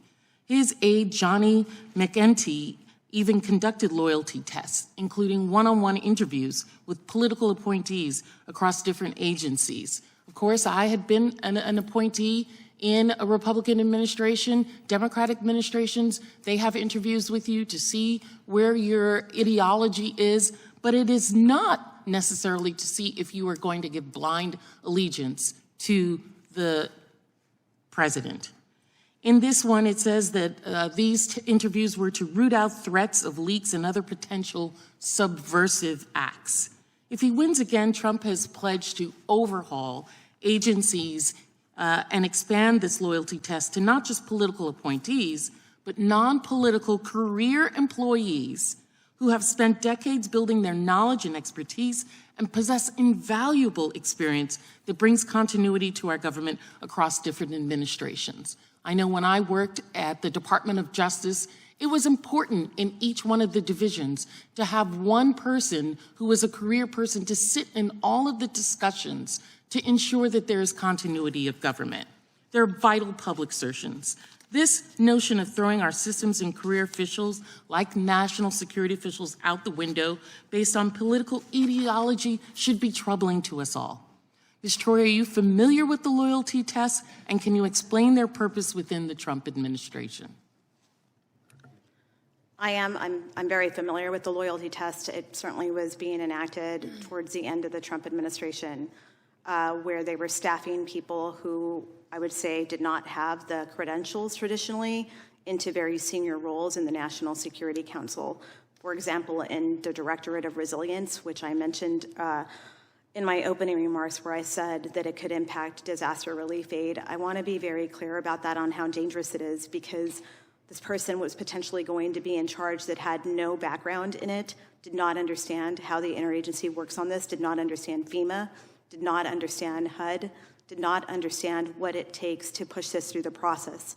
And I will say that should loyalists be placed in positions like this going forward, the loyalty test being that you will not abide by the rule of law, that you will bend the rules, you will not follow the regulations and procedures, I think that we are heading down a further dark path that will affect all of us. Doesn't matter, Democrats or Republicans. I know that in the Trump administration, for example, there was a fire management assistance grants for California during the horrific 2018 wildfire season, where Trump did not want to issue the aid. In fact, I believe he told Brock Long, who was the head of FEMA at the time, don't give them a dime because they were a blue state. I can tell you that it was only until Donald Trump was shown that Orange County voted in his favor majorly that he finally released that aid. That should not play a role in how we respond to American citizens when they are in need, especially in things like disasters. So when I look at Florida and I see Ron DeSantis, who is an opponent to Trump, I think about those people in Florida, primarily Republicans, who are always in the path of hurricanes at times, and I think about what it's going to look like for them when aid is not received should Trump get back into office. Thank you very much. I yield back. Gentleman yields back. The chair now recognizes the gentleman. And I should, if any of you need a break, just let us know. I should have mentioned that earlier. Just let us know, and we'll be happy to do that. The gentleman from North Carolina is recognized for 5 minutes. There is a very odd oppositional dynamic in this hearing, which is striking. And Ms. Troye, I want to get at it by asking you this. You said something along the lines that the belief that there's has been social media censorship against conservatives is sort of a figment of conservatives' imagination. Ms. Wasserman Schultz summarized it as a red herring, bogus red herring. You're aware of the Missouri versus Biden district court decision that recited evidence that the White House, the FBI, CISA all engaged in working through the social media companies to conduct censorship. It was preliminarily enjoined. You're aware that the Fifth Circuit Court of Appeals has reviewed that, found that the findings of the district court were well supported by evidence, and modified and substantially affirmed the preliminary injunction against the government entered by. Are you aware of all that? And does it affect your view that all of this is a figment of imagination? I am aware of the decision. I also want to clarify, I have not actually never said that this is a conspiracy. You've not heard that comment from me. So you believe there is censorship going on by means of the federal government on social media platforms, or has been? I can only speak to my experience, and I will say that I've sat in a lot of these interagency meetings with social media companies, and ultimately it was their decision. And I will say that when content was removed, it was ultimately up to them. We followed the process. See, that's what the court has said is the problem, is that the agencies have engaged in this subterfuge where they say, well, we want you to make the decision, but they're all over them to the point that their constant involvement makes it government involvement. That's the threat. Mr. Schellenberger, let me turn to you, because I was thinking about where we are. Twitter files revealed these connections, right? Direct connections between Elvis Chan of the FBI and social media companies, CISA and the social media companies. And then your further reporting, and yours, Mr. Taibbi, revealed the next layer, which is what you call the censorship industrial complex. The connection between CISA funding these adjacent agencies, Stanford, people at Stanford, people at University of Washington. And so they could offload this exact subterfuge, and they could pre-bunk stuff and stop whole narratives from taking hold. And now your CTI League shows yet another dynamic in two ways, it seems. You've got this guy, we ought to get his name out there for folks, Pablo Brewer, you said, a commander with the Special Operations Command, I believe, at some point, and he's involved in this CTI League, but they got Israeli, you mentioned British intelligence, and you say this in part of your report, the authors, and talking about one of their reports, advocated for police, military, and intelligence involvement in censorship across Five Eyes nations, and even suggested that Interpol should be involved. Why is that significant, Mr. Schellenberger? Because it's not blindingly obvious. And do it as quickly as you can, because I've got one other thing I really want to get to if we can. Well, because we don't want the police and the military to decide what we can say and read, and that's what makes our country amazing. Is that our founding fathers, they said, speech comes. It's the First Amendment. It comes before government. Where it's not in Europe, the king would decide whether you could say things. We didn't want it that way. We said we want to decide. Here's what it tells me that's chilling. And Ms. Subramanya, I'm minded of your presence here as a Canadian.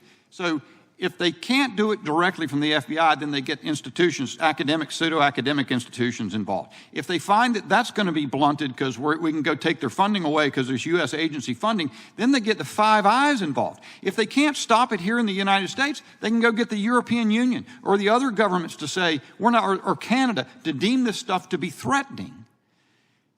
That's what, and the dynamic deepens and deepens. This is a big deal. And here we are, every person on the minority side has talked about Donald Trump. I would think, Ms. Troye and others, that if you're genuinely concerned about Donald Trump as a threat, what we're talking about today should be all the more threatening to you, because we're talking about setting precedents and diminishing the ability of Americans to express themselves. So, Ms. Subramanya, back to you. Republicans have been involved in this, by the way. The former chairman of the Senate Intelligence Committee, Mac Thornberry, helped to repeal the Smith-Mundt Act.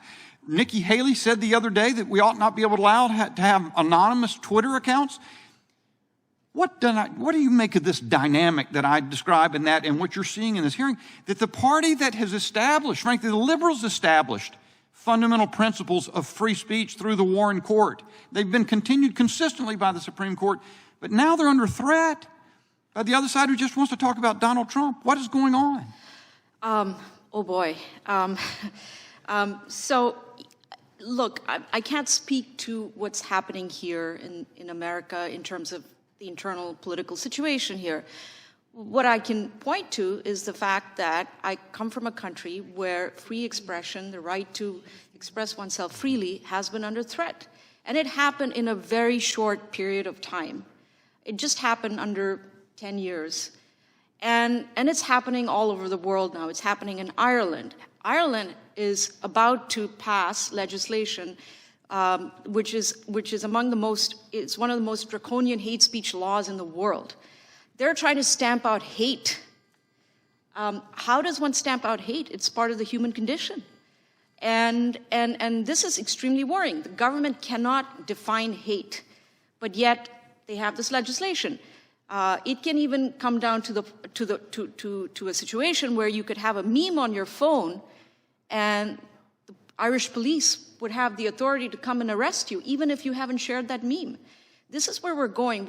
It's straight out of Minority Report, where the precogs determine that you're about to be hateful when they come and arrest you. And this is happening in a Western liberal democracy. And so we have to look at the warning signs. We have to look at what's happening in Canada. We have to look at what's happening in Ireland and France and the EU. And you're absolutely right. The governments will find ways to go about censoring people. We know that's happening under the Biden administration, where they got media companies like Facebook and Twitter to deplatform content on their sites which the administration didn't like. But since it comes from a private platform, it doesn't violate the First Amendment at first glance. But if it was under duress from the federal government, then there are grounds to believe that it violates the spirit of the First Amendment. My time's long expired. Mr. Chairman, yield. Gentleman goes back. It's all frightening, but the name, Cyber Threat Intelligence League, it sounds like it's out of Marvel Comics. It's like they give it this name, but it's frightening what's going on. The gentleman from California is recognized for. Thank you, Mr. Chairman. Subramanya. Thank you. You just happened to provide the opening for my comments. Indeed, we need to be very, very aware of the potential use of government to the weaponization of government against individuals, against free speech, against those who would oppose the government. And your concern is a very real concern. And America has a need to be concerned because we have a former president and a gentleman who wants to be president again, who is in the process of articulating and laying out his agenda for a new term as president. Donald Trump has been very, very clear how he intends to use the government to really achieve the things that you are fearful of happening. And it's very clear what he intends to do. He has said so publicly in his political rallies. Just a couple of weeks ago, he reposted on Truth Social, his network, calling for the New York Attorney General and Supreme Court judge to be placed under citizen's arrest. These two individuals, you remember, are the prosecutor and the judge in his civil fraud case in New York. Clearly would use his power as president to attack the judicial system in America. He has since gone on to attack both, again, on social media and threatened to indict any opponent he faces and take them out if he wins in 2024. Indeed, we do have reasons to be concerned about the future. Should this man become president? I think one of my colleagues on the majority side indicated that we should look to the 4 years when Trump was president to what he did then as president. And many of the things that the witnesses are concerned about did, in fact, take place during his presidency. One example of a larger pattern of Mr. Trump's rhetoric is repeatedly and egregiously used his position of power to spread conspiracy theories, fan the flames of discord with inflammatory rhetoric, and make threats of political prosecution. Words have power, particularly when they're used by someone who's so prominent in our news. Certainly, all of you, including all of us, are concerned about the right to free speech. And I would be very interested to see what legislation comes forward as a result of these hearings, where we are basically repeating what we heard 9 months ago. So what is the legislation that would address this?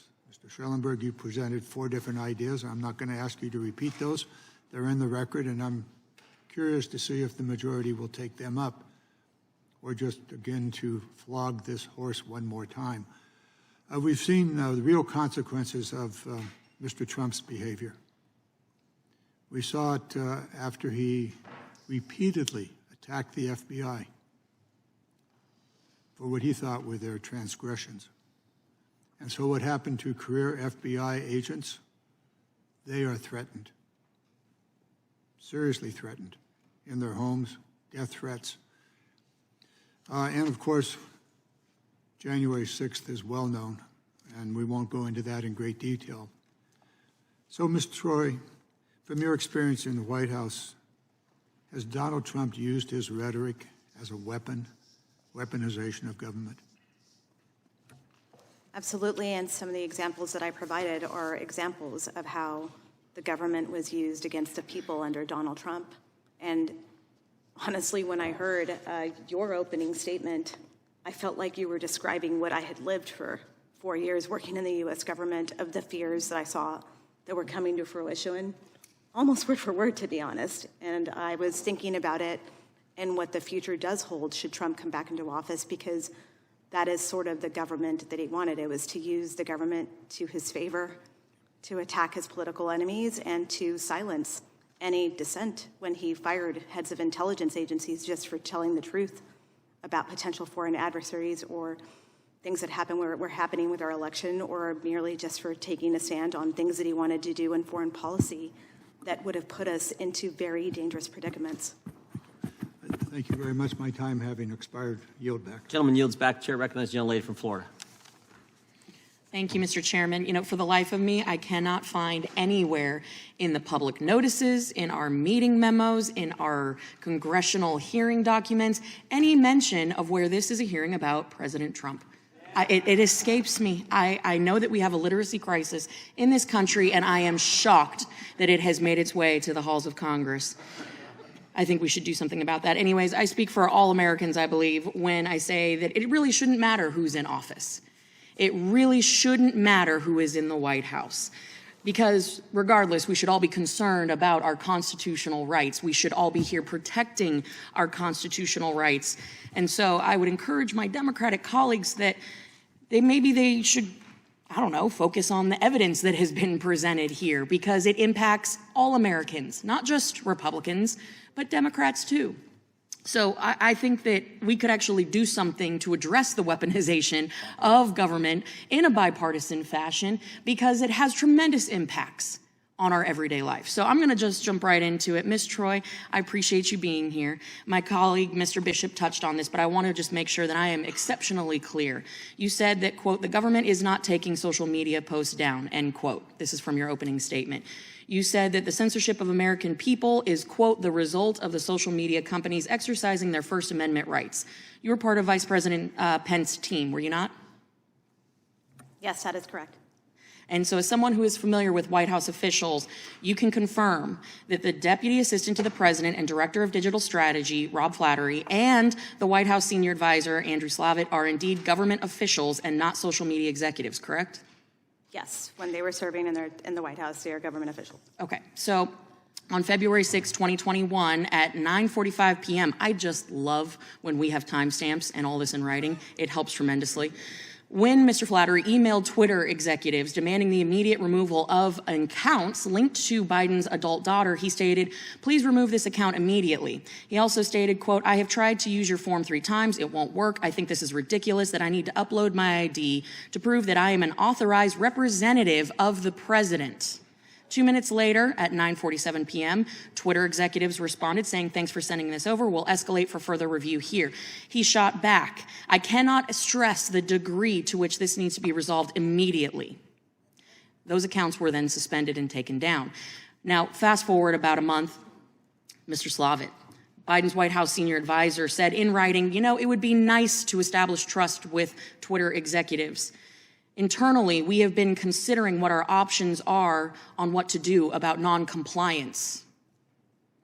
Is that a threat? Would you consider that a threat from Biden White House officials to social media company executives to censor Americans' First Amendment rights?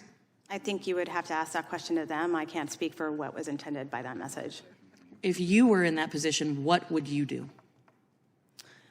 Well, actually, I can tell you because I've had conversations with social media companies during the Trump administration while on Mike Pence's office, where I did call a social media company, and we did say, could you please take these photos down, if possible, because a U.S. missionary was killed brutally in Cameroon. Yeah. And Charles Wesco from Indiana, whose brother serves as a Republican in the Indiana state legislature. It was his brother who was killed brutally. And the ambassador from Cameroon, U.S. ambassador, did weigh in and say, can we take these down while they circulate to notify the next of kin before they see these horrific images of their father brutally murdered in a crossfire between 2 different opposing groups in Cameroon? Absolutely, Ms. Troye. That is heartbreaking. And hold on, I've got to reclaim my time here. But so, Ms. Troye, what I'm saying is, I just presented, no, ma'am, I presented you with a parody account that the White House had to take down. A parody. That is a very different situation than graphic photos of a tragedy. Would you agree? I am speaking. That's a simple yes or no. A situation where Ms. Troye, if you cannot distinguish between a parody account and memes and jokes versus graphic photos, that's a problem. I can't speak to what they were referencing. I don't know. I just laid it out for you, but I'll reclaim my time. I'm going to switch to you, Mr. Schellenberger and Mr. Taibbi. Thank you guys for appearing here before. In a very short order, I have to go appear before the CDC director, Dr. Cohen. Please talk about the treasure trove of evidence that you have found with regard to the CDC silencing world-renowned epidemiologists such as Dr. Jay Bhattacharya and the impact that that has had on public health and the health of various Americans around the country because of the work of the CDC and FDA silencing these voices. Time of the gentlewoman has expired, but that the witnesses can respond and answer the question. Thank you, Mr. Chairman. Just very briefly, during a crisis, you need free speech so you can respond, you can have these issues, you can debate them, and what we saw was both Harvard epidemiologist Martin Kilduff and Stanford epidemiologist Jay Bhattacharya were both censored. Dr. Bhattacharya was put on a trends blacklist. The things that they were advocating was mainstream epidemiology, and their voices were stifled, and we now have seen the consequences of it, most particularly this horrendous learning loss among children that could have been avoided if we had adopted what Dr. Bhattacharya was recommending. Mr. Taibbi, go ahead. Just quickly, if I could, the trends blacklist image that we saw with Dr. Bhattacharya, that was one of the very first things that we found in the Twitter files.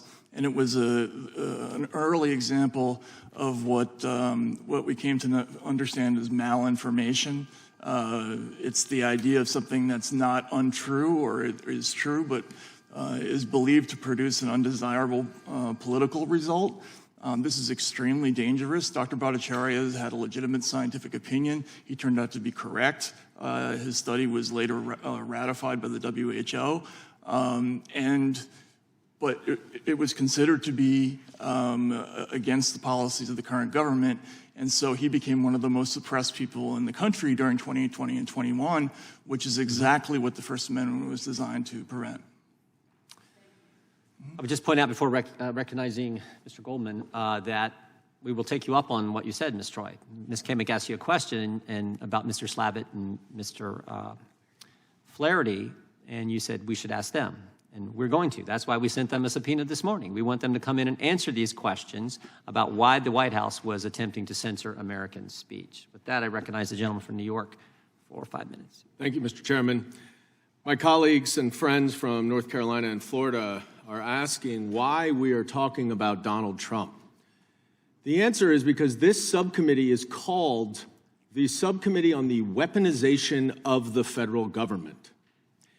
And because of that, the only evidence that we have here in front of us today about the weaponization of the federal government is from Ms. Troye, who has outlined in detail, and I'm sure she has more detail, how Donald Trump weaponized the federal government against his enemies and for his own political interests, and how he intends to do it again. So if we really want to talk about the weaponization of the federal government, we should talk about it, and that's Donald Trump. That's not this grand, crazy conspiracy of how the administration has utilized the social media companies against whom the First Amendment does not apply in order to suppress speech. This is actually the second hearing, I guess our quarterly hearing now, on the Twitter files with the same witnesses that we had. In the first hearing, I asked Chairman Jordan if he could identify any evidence of the government under the Biden administration actually censoring anyone through the social media companies. He pointed out to me an email on January 22nd from Clark Humphrey to flag a tweet that was from Robert F. Kennedy Jr. as evidence. The problem was, and the chairman did not acknowledge this, the tweet was never taken down. How can you have censorship if the tweet was not taken down? And since March 9th, that hearing, this committee has had 29 witnesses. Will the gentleman yield? I will not, only just because I have a bunch. You're the chairman, so I'm sure you'll respond after me. The 29 witnesses have testified, and every single one testified that the government never coerced, pressured, or threatened any social media company to remove any content. Mr. Taibbi, I introduced a letter that I led to X. Let's call it X now. That way we can know the difference between when Elon Musk took it over and before when it was Twitter. From November 21st. Have you read this? No. Well, do you think it would be problematic if X leaves up terrorist violence and propaganda in violation of the terms of service? Terrorist violence or terrorist propaganda? If it violates their terms of service, is it problematic? Well, it depends on what the content is, but they're a private company. They can do what they want with the content. Aha! They're a private company and they can do what they want with the content. Do you think it's problematic that X would profit off of terrorist violence propaganda and content on their social media platform? Well, first of all, just to go back to No, just answer the question. I don't have time. Do you think it's a problem if they profit off of it? Well, if the company makes money doing what it does, I don't necessarily see a problem with that. Okay, interesting. So let me just move on, because you said the biggest concern, sir, I'm sorry, you said the biggest concern that you had from the Twitter files was the systematic flags for social media companies. Now, that Stanford EIP that you're talking about, I'm sure you are aware, has documented that the social media platforms to whom they flagged potentially problematic tweets took action on only 35% of them, and only 13% of them were removed. Mr. Schellenberger, you said the biggest problem, and let me just ask you, Mr. Taibbi, real briefly, you would agree that these flags, that the systematic flags that you saw were flags for a violation of the terms of service of the social media company, is that right? Sometimes, but sometimes in the case of the instances like Congressman Massey, they were actually true information. Well, that may be the case, but the flag was for a violation of the terms of service. It's for their interpretation of a violation. And then the social media company has to determine whether or not it is actually a violation of their terms of service. And in 87% of those flags, they were not removed. Mr. Schellenberger, in brief time, you said that the censorship, the biggest problem you have is the censorship that you talk about is election interference. Do you agree that Russia used social media, including Twitter, to interfere in the 2016 presidential election? Yes. Thank you. Now, we've also briefly, if I may, Mr. Chairman, just have the extra time that my colleagues have had. You've talked about the Hunter Biden laptop and how the FBI knew it existed. You are aware, of course, that the laptop, so to speak, that was published in the New York Post was actually a hard drive that the New York Post admitted here was not authenticated as real. It was not the laptop the FBI had. You're aware of that, right? It was the same contents. How do you know? Because it's the same. I mean, you would have to authenticate it to know it was the same contents. You have no idea. You know hard drives can be manipulated. Are you suggesting the New York Post participated in a conspiracy to construct the contents of the Hunter Biden laptop? No, sir. The problem is that hard drives can be manipulated by Rudy Giuliani or Russia. But what's the evidence that happened?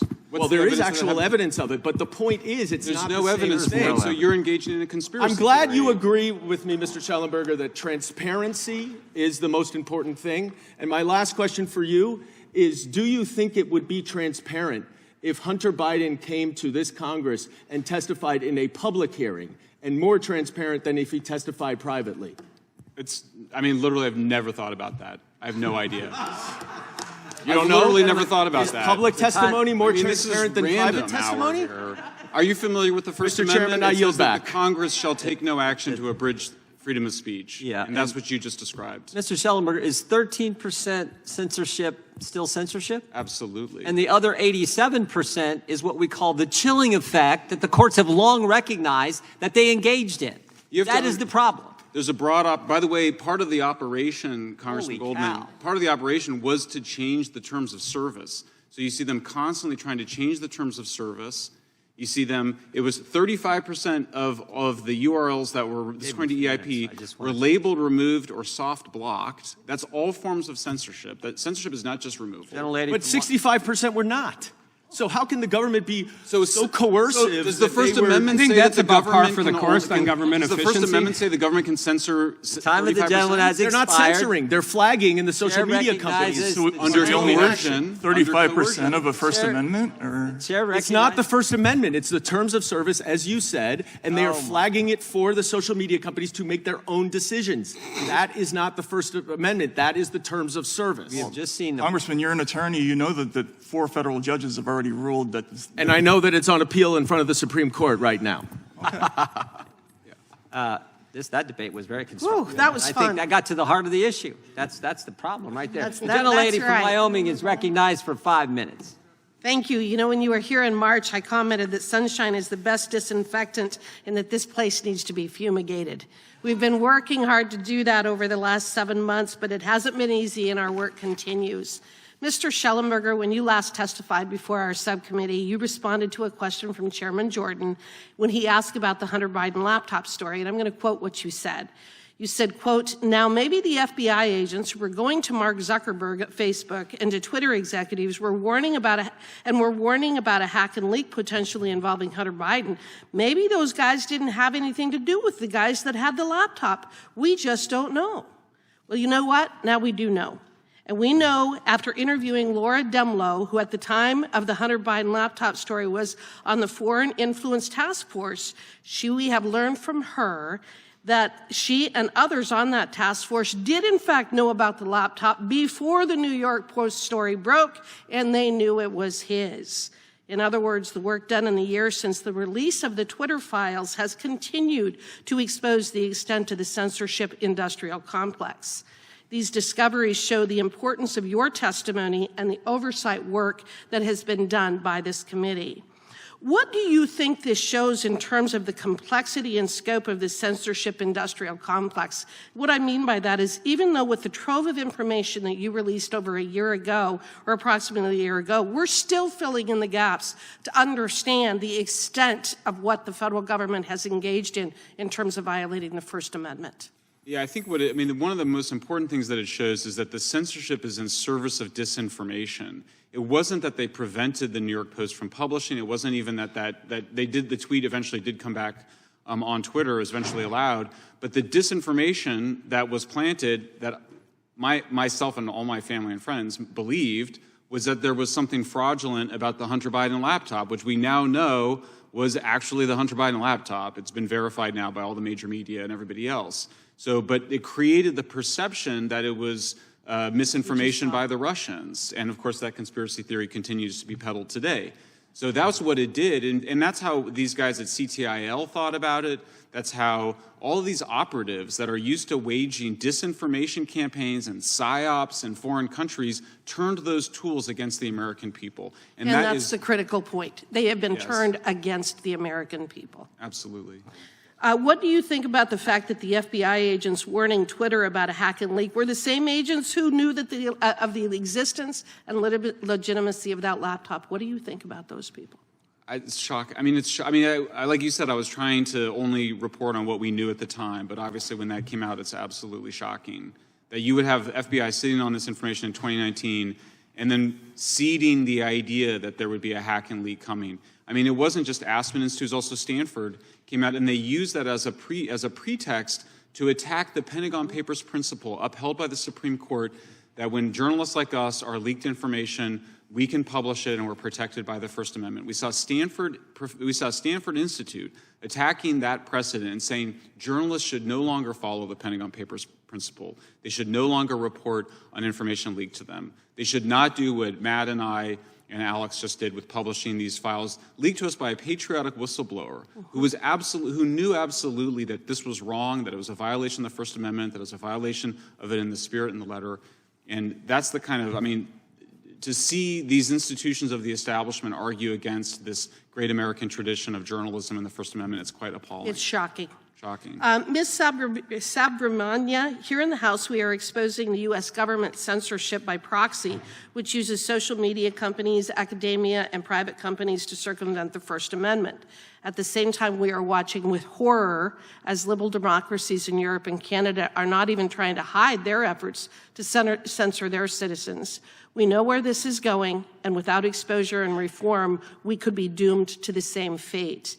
In your opening statement, you discussed the impacts of the Online News Act and the other censorship efforts seen in European nations, and you issue a stern warning that I hope all Americans will take to heart. Could you describe the trends that you are seeing and specifically what tools or mechanisms of control these governments are trying to exert over free speech? Thank you for that question. Some of the examples are from my testimony. So debanking is one obvious tool that the Canadian government, in a sense, has pioneered as far as Western liberal democracies are concerned. China has been doing that for years, but it's now come to the West. And they went after peaceful protesters and punished them, weaponized the financial system, weaponized the government against them to teach them a lesson. You can't do this ever again. And this sort of thing has a chilling effect on people's ability to express themselves freely And that's certainly happened in Canada. And what's happening in Ireland, again, another country that I mentioned, what's happening in France, the EU directive on online speech. All of these things are just extremely problematic. And what I want to say something here. What is under threat here is a core value of Western civilization. That's right. That is what is being undermined here. And that goes back to the Enlightenment. That is what we have to fight for. And the way you tackle misinformation, disinformation, all of these things which are bandied about loosely by people who want to censor you, the best solution to these things is more robust debate, and that goes back to the Enlightenment period, and that's what I want everybody to remember. Thank you. Thank you. And thank you, Mr. Taibbi, Mr. Schellenberger. Thank you for battling for all of us. Thank you for working so hard to protect our First Amendment rights. We really, really are terribly indebted to you, and you as well, Janine. Thank you.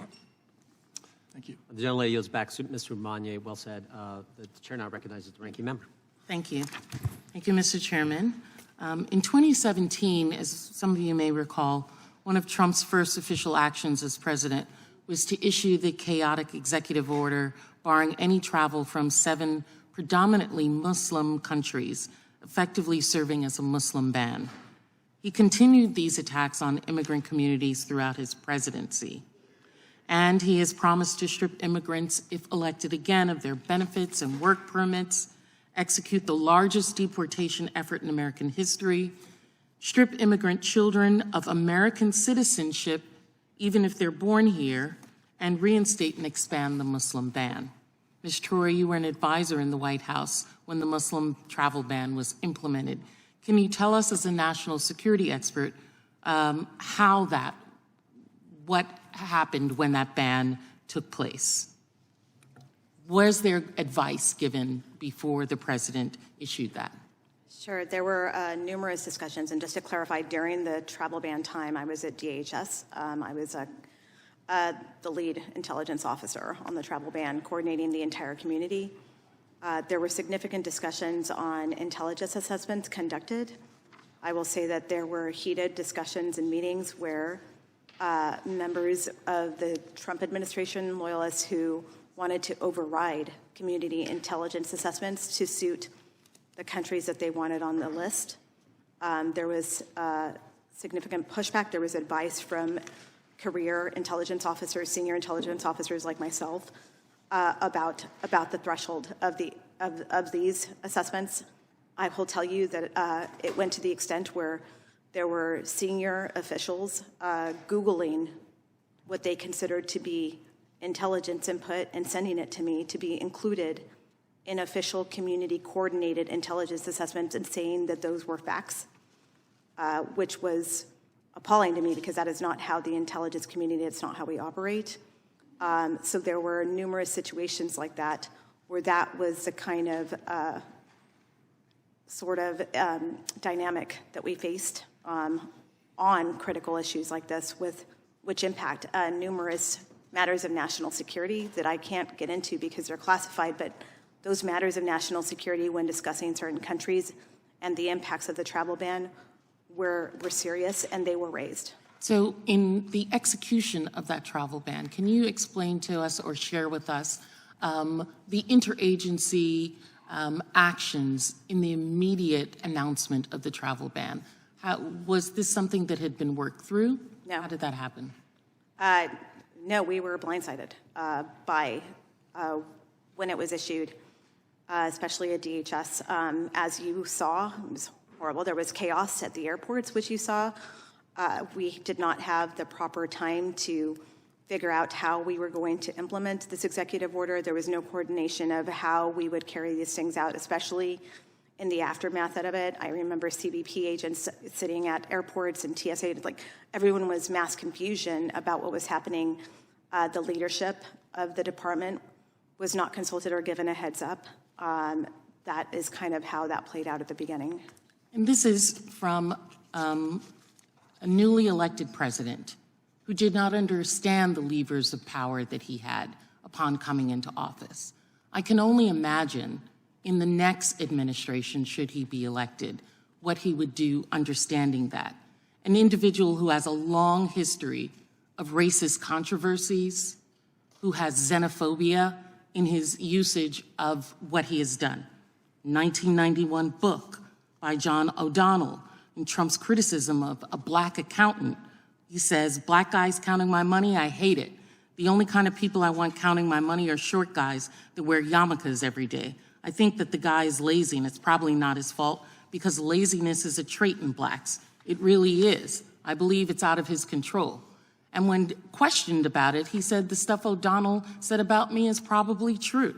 This is an individual who, when he was in the White House, denied making the comment about shithole countries that people should go back to, although senators, U.S. senators, present at the meeting said that it would happen.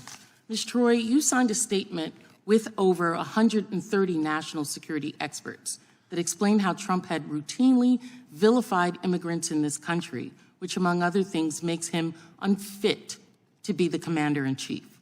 Many of us are offended when he demonizes individuals, immigrants, from a moral and personal perspective. But what effect does it practically have on national security stability when Trump broadly demonizes immigrant groups in this country? Well, I am the daughter of immigrants. My mom is a Mexican immigrant, and I am of Mexican descent. And I will say, which the president said were rapists, right? Correct. I remember that. And I will say that it leads to anti-immigrant sentiment. It leads to attacks on immigrants.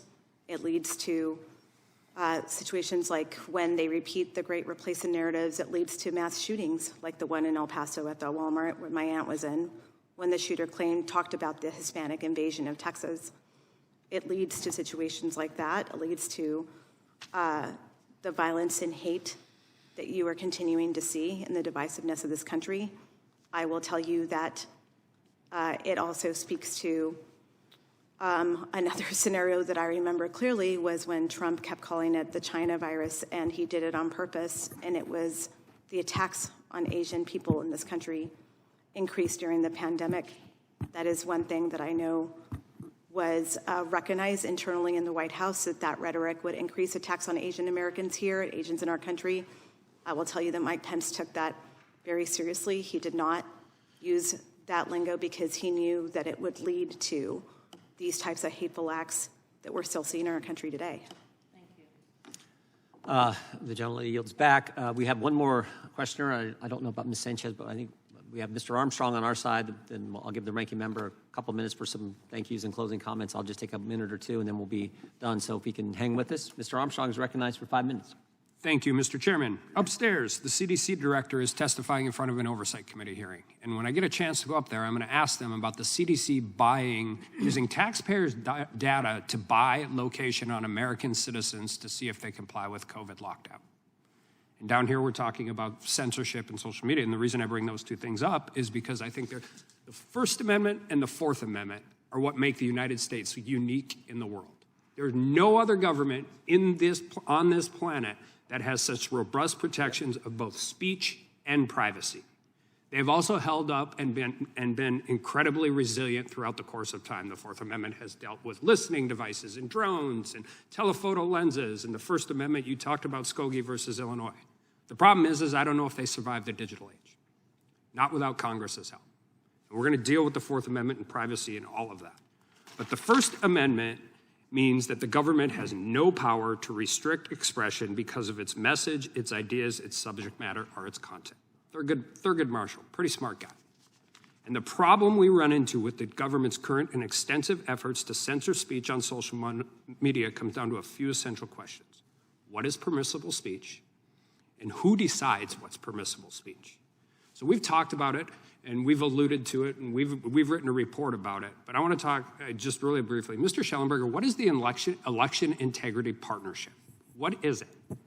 So the Election Integrity Partnership was, the idea for it came from the Department of Homeland Security's Cybersecurity and Infrastructure Security Agency. It was a collaboration of 4 NGOs, really led by Stanford Internet Observatory, to flag content and urge the social media platforms to censor it in one way or another, whether to take it down or put a label on it or throttle it. And the government was involved in funding it and creating it. Correct. Was it effective?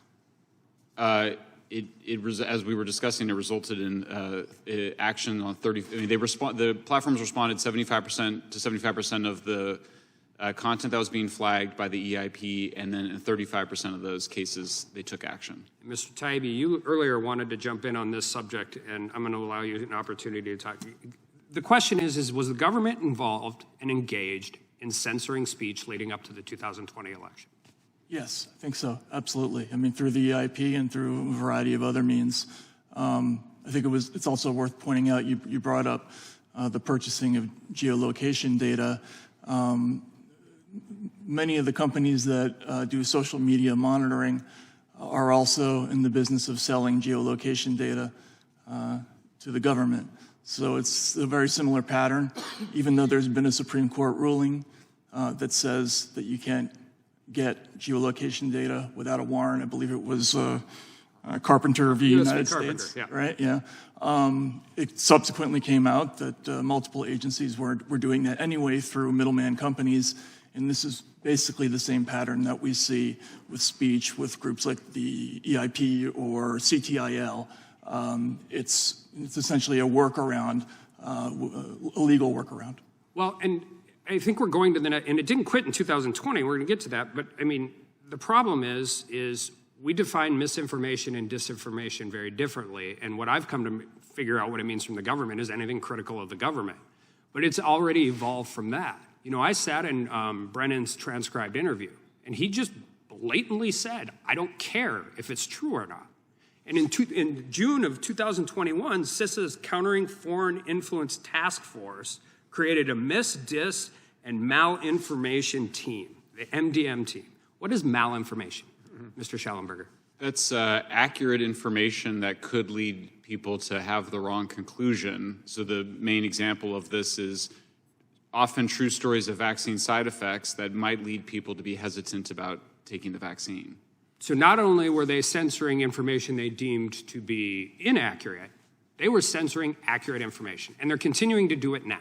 Not only that, but both CTIL and the leaders of the Stanford Internet Observatory emphasized that malinformation was the main event. Stopping narratives was the main event. It was their main focus. The smaller stuff, the inaccurate tweets, that was less of a concern. They were really focused on the big objectives, in this case, making sure people took the vaccines. So an agency funded and created by the government, a partnership funded and created by the government's number one stated goal is to censor true information. And whole narratives, whole ways of thinking. That should terrify everybody, Democrat, Republican, Independent, young, old, anybody else. May I add one thing, Congressman? Sure. Which is just that if you know the Democrats are very, very concerned about President Trump, I would ask them, if they're so concerned about President Trump, would you want him to control the censorship apparatus? Would you want that, given all the things that you've said? Would you like him to be able to call Twitter and Facebook and all these other platforms and demand that they censor content? Doesn't seem consistent to me. Well said. The gentleman yields back. The chair recognizes the ranking member for a closing comment, and then we'll close the committee. Thank you, Mr. Chairman. I just want to thank the witnesses for being here. I too want to thank our witnesses. Ms. Troye, thank you for being here. Ms. Subramanya, thank you. You said just a few minutes ago that this is about Western civilization. I think the gentleman from North Dakota said it well. The First Amendment, Fourth Amendment are at the heart of that. And that's why we're doing this. So thank you. And frankly, I think I just met you today, but you strike me as almost too nice, because it's not debanking, it's stealing, it's taking. They're taking someone's property, and that's what they did to this guy who served in the Canadian amount of police, and what they frankly are. I hope doesn't ever happen in this country. But thank you for being here. It was very good. And to our witnesses, Mr. Taibbi, Mr. Schellenberg, thank you for coming back. I think the Democrats said that. This is like a quarterly thing. I think we should make it a quarterly thing. I mean, the First Amendment and Fourth Amendment are that darn important. But for your work a year ago, you two guys and a few others, I don't know that we'd have all the information we have. So, you know, someday someone's going to write the history books, and they're going to recognize folks like you who are willing to stand up, frankly, coming from the other party, because most of the censorship has been against conservatives and Republicans, but someone Democrat, and I'm against all of it. They're going to write, when they write the history, they're going to say these two guys stepped forward, along with a few others, to bring this to to make the country aware of this. And then we have done now 4 reports on CISA, on the FTC, on this gyro ticketing system that the EIP and the Stanford, all these guys are working on, and others but it started there. So again, thank you, and we'll have you back if you'll come. We'll definitely have you back too, Ms. Subramanya. You were great. So thank you all for being here, and that concludes today's hearing.